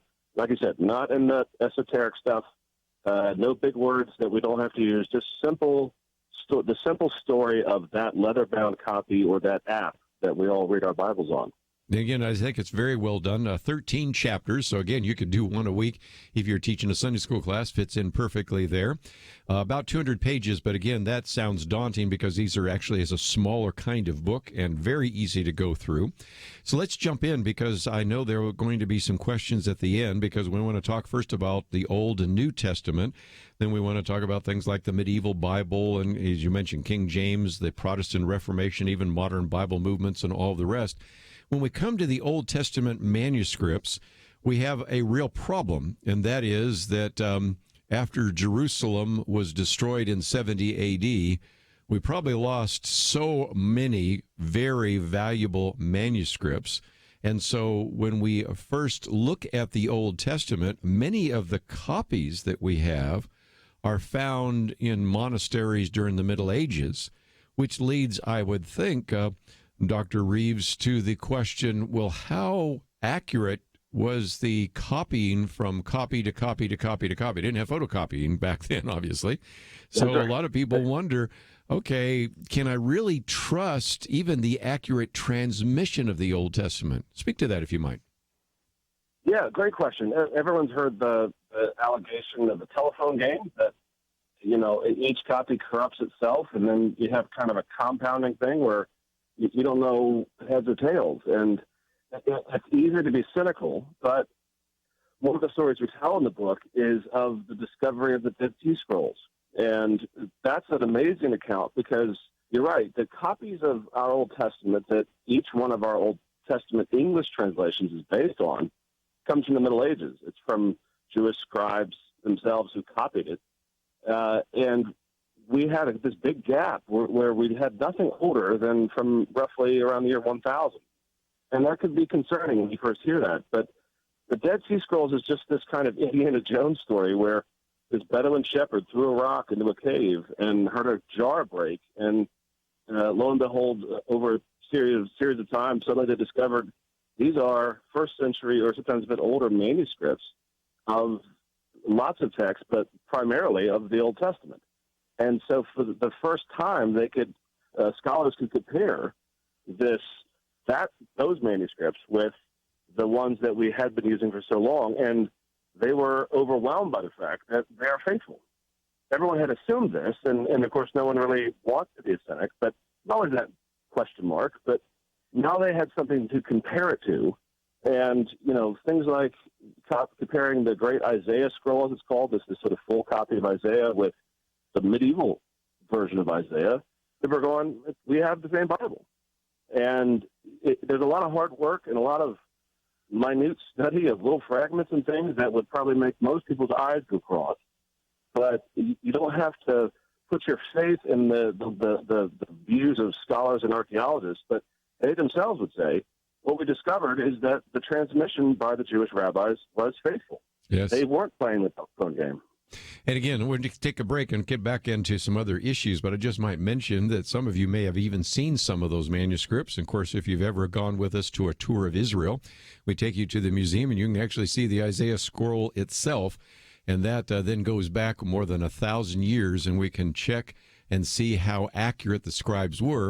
And I think it's important to point out, too, they weren't like individuals copy notes from somebody in a classroom. They recognized that this was God's word, and they took unbelievably painstaking attempts to make sure that their copy was a completely accurate representation of the original. And again, in your chapter, you deal with that. But need to take a break. When we come back, I want to certainly talk about the New Testament because that's where a lot of the questions come. And one of the other reasons I want to do this is not only for you to know how we got our Bible, but recognize that people like Bart Ehrman and others are planting all sorts of seeds of doubt in the minds of a lot of young people or even people that watch some of the things that have appeared on television.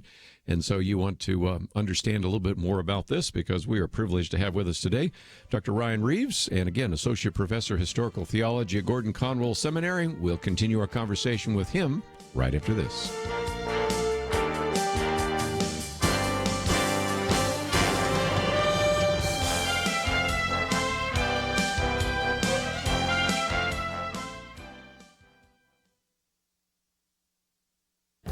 This is Viewpoints with Kerby Anderson. Yesterday, I talked about how big the federal government has grown. It is an order of magnitude larger than the largest Fortune 500 companies, but there is a second problem that makes this first problem even worse. Many of the people that are supposed to manage this organization have never been confirmed and placed in those positions. The U.S. Senate has confirmed less than half of the positions in 4 federal government cabinets. Those would be the Justice Department, the Department of Transportation, the Department of the Interior, and the Environmental Protection Agency. But that's not all. Barely half of the positions in 4 other government cabinets haven't been confirmed. Those would be the State Department, the Labor Department, the Treasury Department, and Housing and Urban Development. Employees in these departments are placeholders waiting to be replaced by qualified individuals who have yet to be confirmed by the Senate. In some cases, some have left, and there's an empty desk or office waiting to be filled. By the way, I think this story provides a good illustration of media bias. I suspect most of you are hearing about this for the first time. Imagine how much media coverage would be given if after nearly 2 years in the Obama administration, half of the positions in major departments were still not filled. Of course, we also have to add to this list the fact that President Trump lacks a chief of staff, an attorney general, and a secretary of defense. Again, there are placeholders, but no one in the job with full authority. Guests on my radio program have said that the current situation is unacceptable. That is true, but it isn't all that unusual. We have a government that is too big, often poorly managed, and with many positions waiting to be filled. This is no way to run a government. I'm Kerby Anderson, and that's my point of view.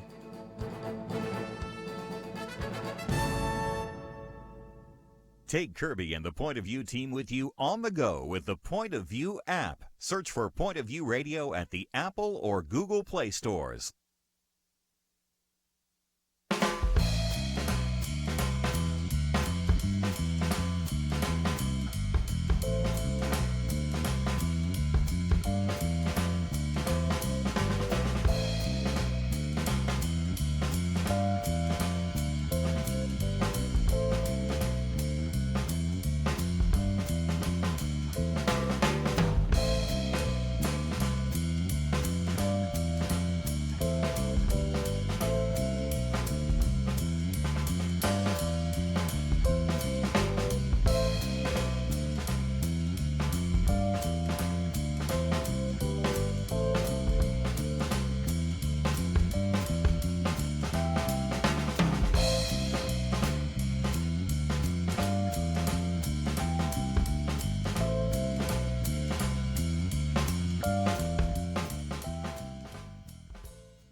You're listening to Point of View, your listener-supported source for truth. Once again, as we talk about this new book, it's entitled Know How We Got Our Bible.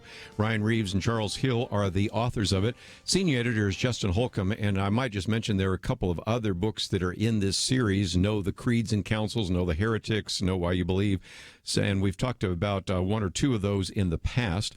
This is published by Zondervan. It is a book that I would really recommend to you to use because it's got some great resources, especially if you wanted to teach this in a small group or a Sunday school class, but it's certainly something you can go through individually. The end of each chapter has some study questions and recommended reading, so there's a lot more that you can use to dig in. And if I can, for just a minute, Dr. Reeves, let's talk about the New Testament. In the Old Testament, we don't have a lot of manuscripts. The New Testament is just the opposite. We have lots of manuscripts, an abundance of those. But there have been some people that have suggested because we have so many copies, and some of them have slight differences, that means we also, in this case, can't trust whether or not we have the actual writings of Paul or the words of Jesus. But actually, the incredible number of manuscripts are a real benefit, aren't they? That's right. We joke sometimes in our classes that it would have been a lot easier if the Bible just kind of floated out of the sky, fully made, along with a Xerox copy machine to keep it exactly perfect.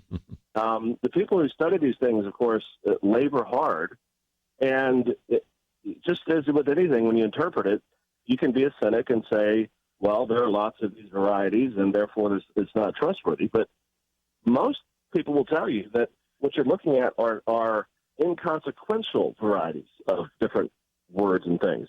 And one of the great scholars of this subject said when asked, what are all these varieties, he said they're trivialities. We're not looking at wildly different manuscripts as if, one gospel has Jesus rising from the dead and one does not, and, those types of differences. But rather, we're talking about, little words, sometimes words are swapped back, in the sentence structure, little tiny things. And now this is hard work, and it's not the kind of thing that most scholars don't even do this kind of work. It's that hard. It's a really, specialized field. But the problem right now is it's a bit like the field of brain surgery, where people think they know exactly what you're doing in that field. And of course, there are lots of people that want to spin a yarn and make a dime off of saying lots of salacious things about it. But the vast majority of scholars are looking at this and not finding the kinds of differences that would be a detriment to faith.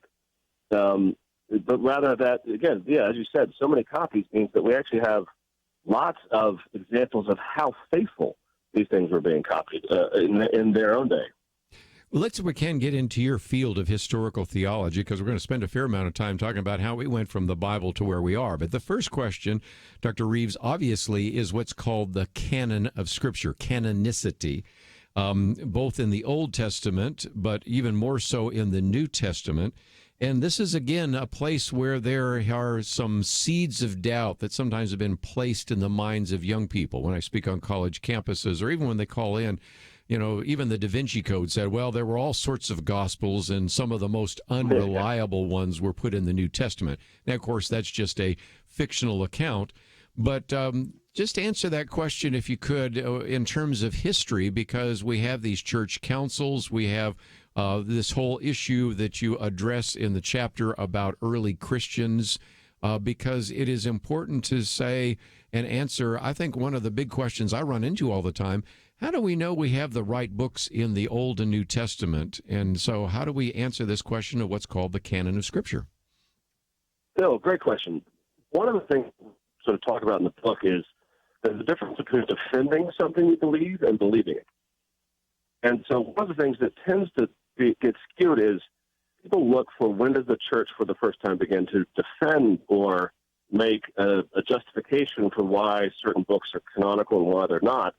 And it starts to sound like men are in a smoky room with the curtains drawn, just sort of taking a straw poll to determine what's in. But rather, what's going on is, what bit of the work of Chuck and mine, this is where it connects, is he's noticing they're using a canon that we would describe as our New Testament already. They're citing only from those books. They're citing scattered other books. They're citing the New Testament as you and I know it. And then at a later date, they begin, there comes up disputes and fights. The early church had a lot of those. Lots of church history has fights every now and again. And so you see the rise later of defending why certain books are in. But you get nothing in that period of time, people going, hey, guys, you want to define the canon suddenly? We never had one before. Let's make something new. And so their argument and all the research is that what they're saying is, no, we see lots of people arguing against the canon, but instead what we have is people saying, no, actually what we're doing is defending why it has been like this for so long. And so it's a different tone. It's not stitched together by majority vote. Rather, what's going on is you have people saying, okay, disputes out on the different countries, and as the church has grown, have arisen, then we're going to answer those. And that's true of lots of people. They don't do apologetics 24/7, but they have things they believe, and they only have to do the apologetics work when it comes under fire. The same thing with the canon. And again, you had some books that were received books, as you call them. These were universally accepted by the early church, and you can go back and find that the early church fathers, as a writing to each other, quote from it and all of the rest. You have other books that were obviously heretical books. They were written later. They were maybe they're written by the Gnostics or the Gnostic Gospels or things of that nature. They contradict Scripture. They don't have any kind of authority. And so, in a sense, it wasn't like they were flipping a coin or making a decision in a back room or being influenced by a particular emperor or bishop or something like that. These are the ones that were known to be universally accepted at the time. Yeah, I think part of it is for lay people, they hear that certain books were disputed. And that can sound troubling. That doesn't sound like a very positive word. But one of the things we say in the book is disputed does not mean despised. Disputed doesn't tell you how many people are disputing it, or even if their reasons for disputing it are even valid. Right. And we know of some cases where the disputes raised about some books were after the fact, for the fact that some people had misused a certain book in a certain way. And so is that a valid critique? No, that's you don't like the results, so you start trying to undermine the things they're citing against you. But that's not the same as saying that, stick your finger in the air, okay, we're now at 51% say four Gospels, we're going to stick with that for the rest of the church's history. The fact is that when you line disputed up with the heretical books were never widely used. Like you said, there were groups that said, hey, let's put our theology into these stories instead. But the church was always citing four Gospels and using four Gospels. And there's plenty of evidence as you go digging to kind of not get lost in all of the hype that's out there. And Christians aren't sticking their head in the sand either, as if we don't care about research and all these types of things.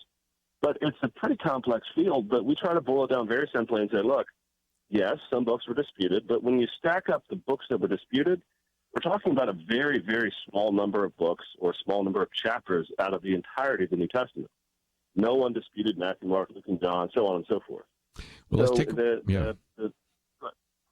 I was going to say, let's just take a break because we're coming up on a break right now. And when we come back, we'll get into it a little bit more because the book is entitled Know How We Got Our Bible. Ryan Reeves with us, and he is the co-author with Charles Hill. We're going to spend just a little bit of time talking about, okay, what about things like the Latin Vulgate and the medieval Bible? And then John Wycliffe, we've talked about this before, and the Bible and the Protestant Reformation and the Protestant Bible in English, the King James Bible, even the modern Bible movement. So there's a lot more to cover. And again, since he teaches historical theology, this is, I think, sometimes a gap. People just have their Bible today and they don't know, how did it get from Peter and Paul and James and John and Matthew and others to where it is today. And so we're going to spend a little bit of time talking about historical theology. It's all found in this excellent book, Know How We Got Our Bible. It is published by Zondervan. You probably can find it in your local bookstore, but we have a link to it on our website, pointofview.net, and that is a way in which you can obtain it, both in paperback and Kindle. I might just mention that there is also an accompanying video study that you might want to also find out more about. So all of these are resources which I would want to put in your hand if you find yourself as a teacher. And whether you're a Bible study teacher, a Bible fellowship teacher, whether you're a small group teacher or something of that nature, this would just be an excellent series. 13 chapters. You can do one a week for 13 weeks. Fit into a perfect quarter. Or, of course, if you're a pastor and you just want to educate your congregation about this, you might use these resources as well. So we're going to continue our conversation about how we know we got our Bible right after these important messages. The leader looked around the table, motioning to the older men. He said, "You're here to remind us how faithful God has been in the past. Now, you middle-aged guys, you keep us focused on what God is doing right now. Make sure we don't stop. And you younger guys, keep us looking forward. Imagine what God wants us to be doing in the years to come." There's a lot of wisdom there. We have to be thankful for the past, focused on the present, and mindful to plan for a great future. Many listeners have made bold moves to partner with Point of View Radio and accomplish great things for more than 45 years. But as we look around, we do see many positive things, and I think we can all admit there's a lot more to be done. It's time to think about your next bold move, what you can do to invest for our nation's future. Be thinking about that. If you have an answer now, don't wait. Make your next bold move now. Give online at pointofview.net or call 800-347-5151. It's our future. The time is now. Pointofview.net and 1-800-347-5151. Point of View will continue after this.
You are listening to Point of View.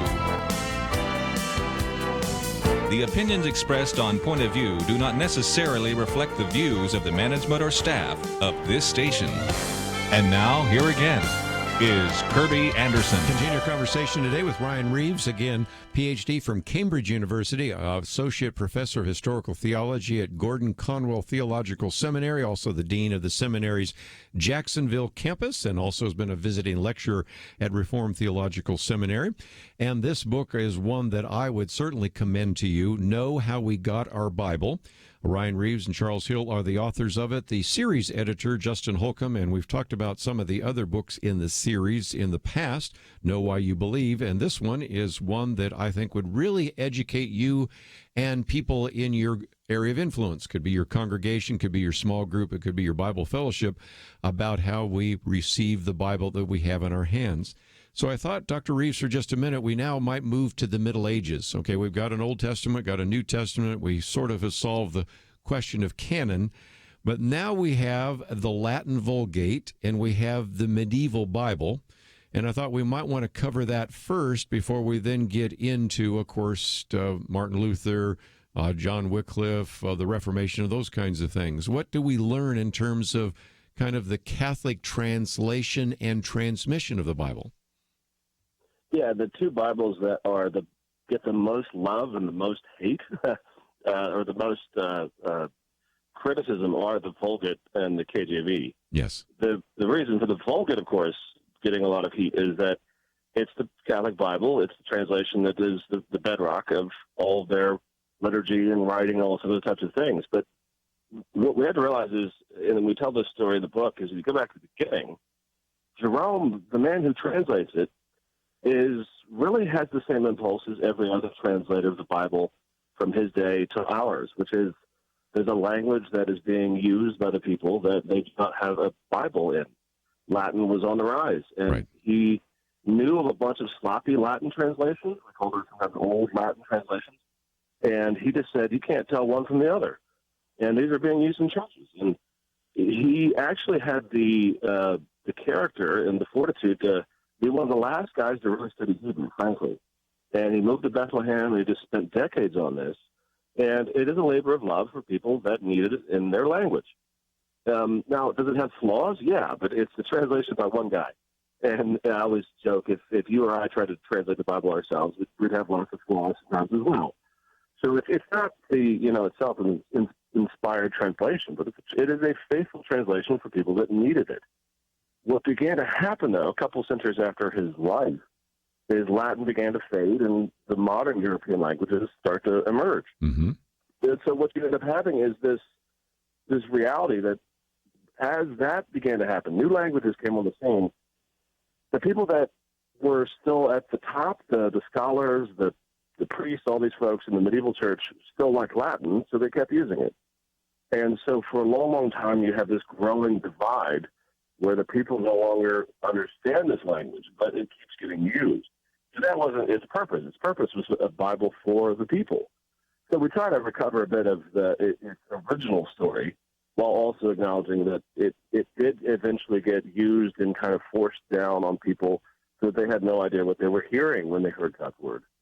But Jerome was a faithful man. He wanted the Bible from the originals into a language of the people. And so in that sense, he really is a bit like Wycliffe and Tyndale and all those folks that we know about from later history. Well, and again, we're going to talk about William Tyndale and John Wycliffe, but just before we get there, one of the things you talk about during that chapter on medieval Bible is how expensive and costly those Bibles are. And anybody that has been to the Museum of the Bible in Washington, D.C., or traveled to some of these exhibits that I've taken people to in the past and see these very ornate Bibles, recognize how expensive they were and how they were hand copied. But something changed, and it's called the Gutenberg printing innovation that changed everything, didn't it? That's right. Yeah, medieval Bibles, they sometimes get a bad rap for their expense, and it can be easy to assume that they were made expensive on purpose to kind of keep them away from people. But as my little one would say, they need a lot of sheep butt and a lot of skin to make these pages. They had to scrape all this hair and fat off and then cut it a certain way and then make their own ink. And these things were expensive just simply to copy and make the pages, the actual materials. What no one was able to figure out until Gutenberg was that what you need is a simpler way to rearrange the letters. See, if you just think about it like there's a grid, in the past you would almost carve out a page. I mean, I can't carve anything, much less an entire page that has no typos and things.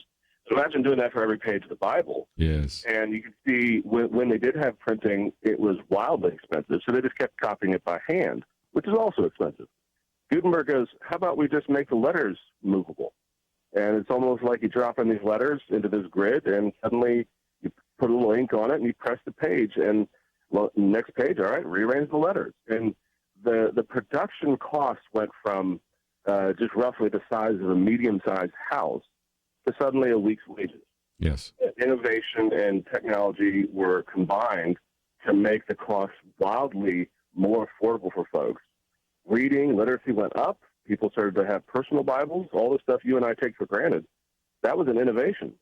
And without that, you have very little probably opportunity for the Reformation, as the Word of God was put into people's hands finally, for real, in the languages they could understand. Well, again, that brings us to, of course, some of the more important figures in terms of our English Bible, and that would be, of course, William Tyndale, but especially have a whole chapter on the Renegade Bible of John Wycliffe. So controversial to actually try to take God's Word and put it in the language of the people. And their story is one that we certainly owe a debt of gratitude to, but it just illustrates how things have changed so dramatically, haven't they? That's right. That's right. Yeah, one of the things about Wycliffe that we talk about is, again, something we take for granted, the fact that people believe the Bible should be used to change their culture or their world around them. That it's not just something that challenges us, feeds us, but that if there's something going wrong in our world, corruption and things, that the Bible in the language of the people means that the people that would hold power and abuse it, well, their days are numbered. And that really is a Wycliffe invention, frankly. Prior to that, it had only been part of the establishment. And Wycliffe says, actually, we have problems in our culture and politics and things, and we have a problem in our churches. And the Bible is the answer to both. Therefore, it needs to be in English. Now, just like any labor of love, the Wycliffe Bible was quick, and it was on the run and on the fly, and when you look at it, it doesn't impress the quality of it suddenly. But when you realize what he's trying to do, we take that for granted every day. We would say, no, the Bible says you can't be corrupt and oppressive of people.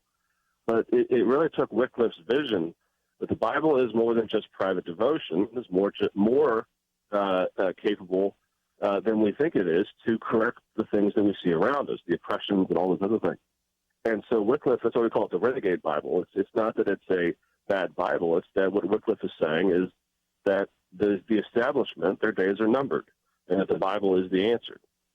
And again, that's the Renegade Bible, but you also refer to William Tyndale as the Rebel Translator. And again, some of these things that we take for granted today, that of course you want a translation that's in the lingua franca, the common language of the people, but that was pretty controversial back then, wasn't it? It really was. Tyndale really was the heir of the Wycliffe laws, because he was a couple of centuries later, and they had put laws in the books that you can't translate the Bible into English. Now, that sounds horrible, but what the English government at the time believed is that you want to put the Bible in English, you're saying that there's a problem with us as well. And so they had all these rules, and Tyndale tried to do it on the right. He asked permission. He was denied. But what he said is, no, the Bible has to be in English. And most people don't know this, but the Tyndale Bible is the bedrock of so much of every English Bible you and I read. There are studies of somewhere between 85 and 90% of the English words that we still read today are still the same as when Tyndale translated it. Amazing. So that means that modern translations are not wildly different. In fact, we've had roughly the same English language Bible for about 500 years, by and large. And so Tyndale is really the bedrock of all of our English translations. Very good. Let's take a break. When we come back, I want to talk a little bit about, of course, the King James Bible and then some of the modern Bible movements and translations. And again, if you find yourself saying, I want to read this in its entirety, this is a very readable book. But again, each one of the chapters ends with some steady questions, recommended reading. So those of you that are in positions of leadership or maybe teaching, I think this would be something that you could use in your small group, something you could use in your Sunday school class. And so again, the book is entitled Know How We Got Our Bible. It's published by our friends at Zondervan, endorsed by a number of people that we've had on this program before. So again, I think you will enjoy that, and you'll learn a little bit more about the history of the Bible, not just in terms of its origin and its canonization and all of that, but also in terms of the copying, translation, publication, and its history. And so I think it does a good job not only of giving us some kind of biblical exposition and understanding, but also some historical theology. We'll continue our conversation with Dr. Ryan Reeves right after this.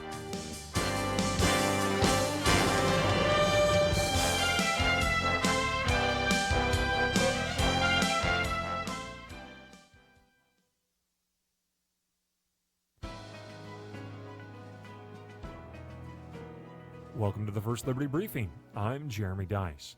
Ben Franklin reportedly said, "There is nothing certain in life except for death and taxes." Well, in a 548-page complaint, one man has targeted at least one of those certainties, and it's not death.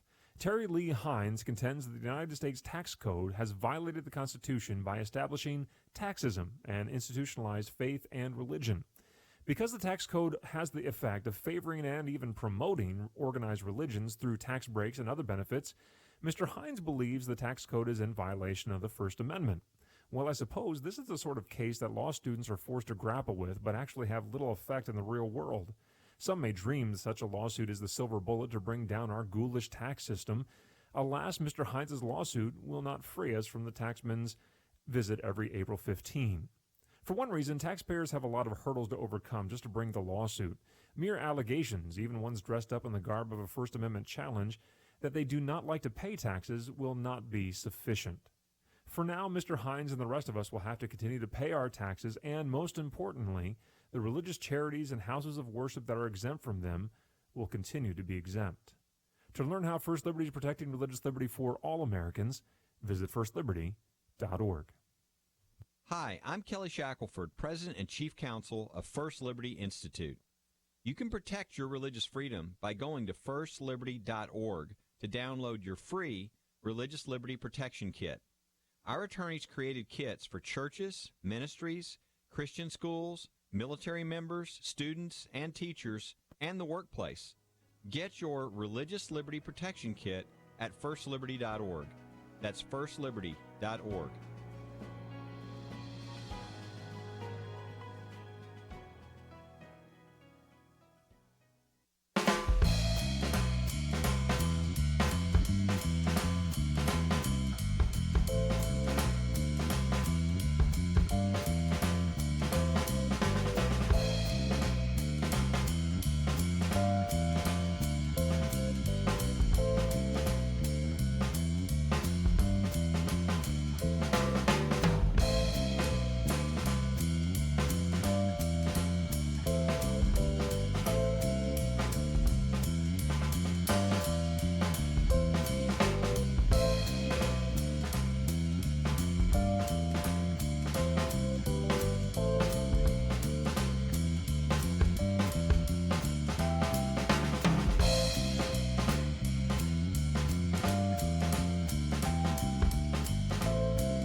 Now, back to Point of View, your listener-supported source for truth. Dr. Ryan Reeves with us as we talk about his book, Know How We Got Our Bible. He's the co-author of the book. It's published by Zondervan.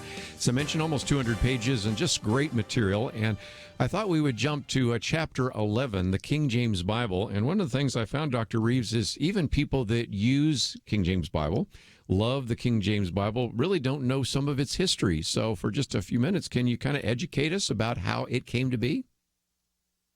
Oh, I guess we've seemingly lost him, so I guess I'll have to do the story there, because what it is if nothing else, helping us understand that indeed it was something that was brought together as an individual that was certainly trying to use some of these English Bibles and bring them together in a way that would be readable. And so really it was kind of an example of a battle for Anglicanism at the time. And it happened during, of course, the reign of James I. And it's kind of a dark and brooding time, as he points out. But it's also a time in which there was kind of a middle road between some of the other Reformation movements. That would be like the Lutheran churches and the Reformed churches. Anglicanism retained some of the elements of the Reformation than others. And again, this was a time in which King James actually pulled together what we today call the King James Bible. So Dr. Reeves gives a little bit more of a background on some of the history behind the King James Bible.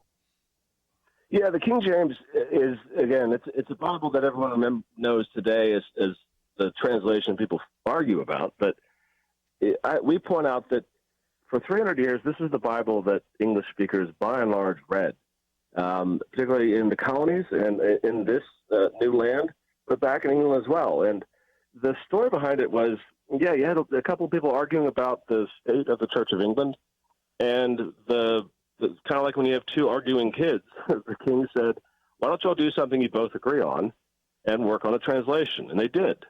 Now, it's not a fresh translation out of thin air. That's one thing we want to always point out is true. They had, by the time of the King James Bible, there were already between 6 and 8 full English translations.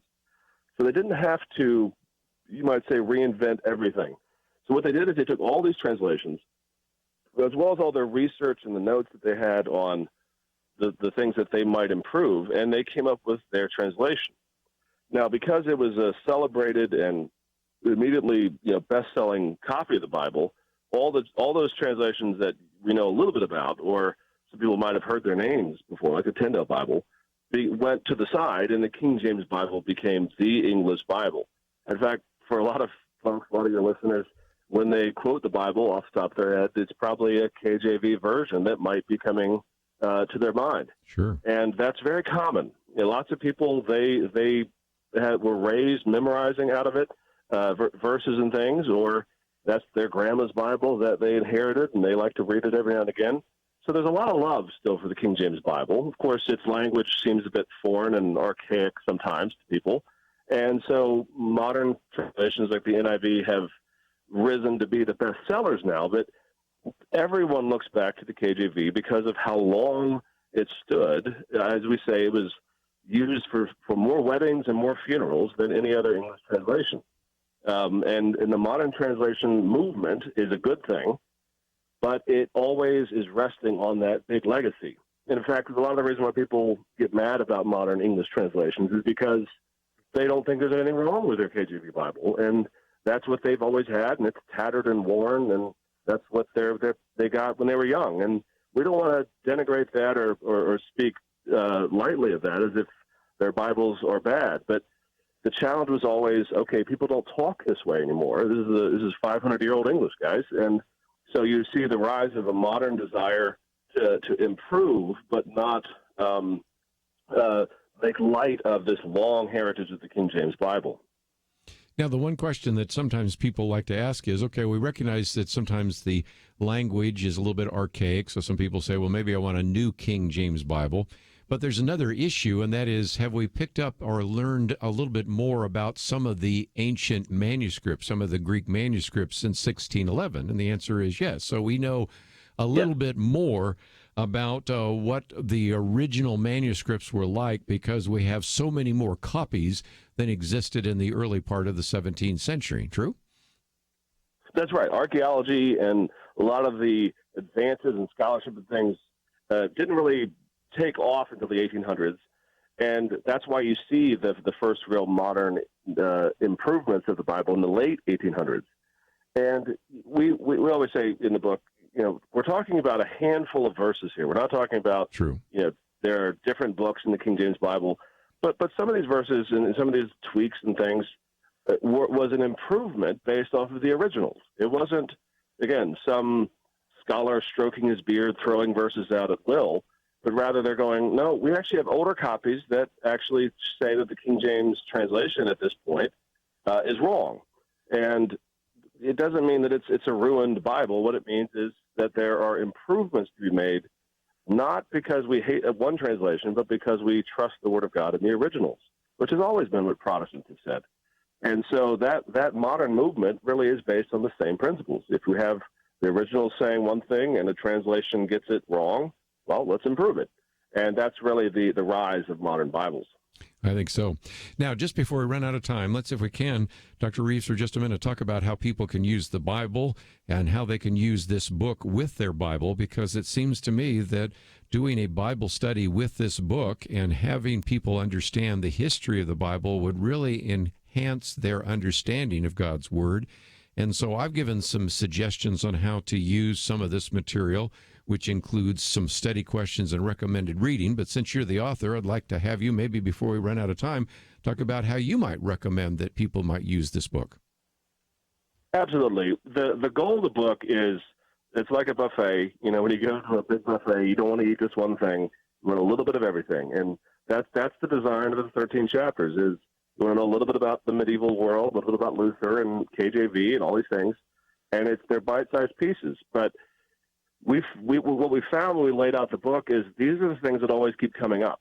These are the things that people argue about, or, you know, somebody has an opinion about. And so we really didn't just make interesting stories out of things that no one cares about. Rather, we focused on the big ticket items. And so if you have somebody that's new with the faith and going, I don't know what's heads or tails, you know, I hear all these different things, frankly, it's a good book to put in that person's hands.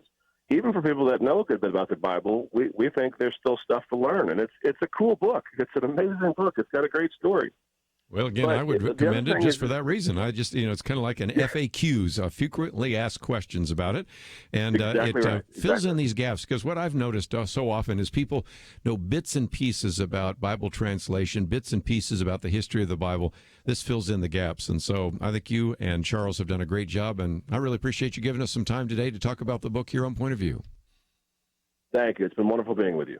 Well, again, I do commend to you, and if you find yourself saying, well, I'd like to get a copy of the book, we have a link so that you can order it. I would imagine you should be able to find it in your local bookstore, if you have a Christian bookstore, because this is part of a series of books that I would certainly commend to you. We've talked in the past about Know Why You Believe by Scott Oliphant.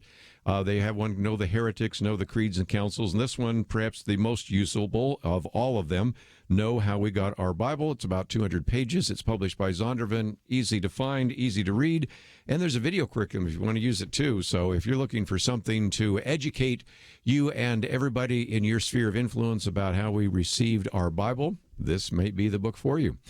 First of all, just want to say thank you for listening to this program this hour and all 3 hours. So if you have been joined with us, we appreciate that.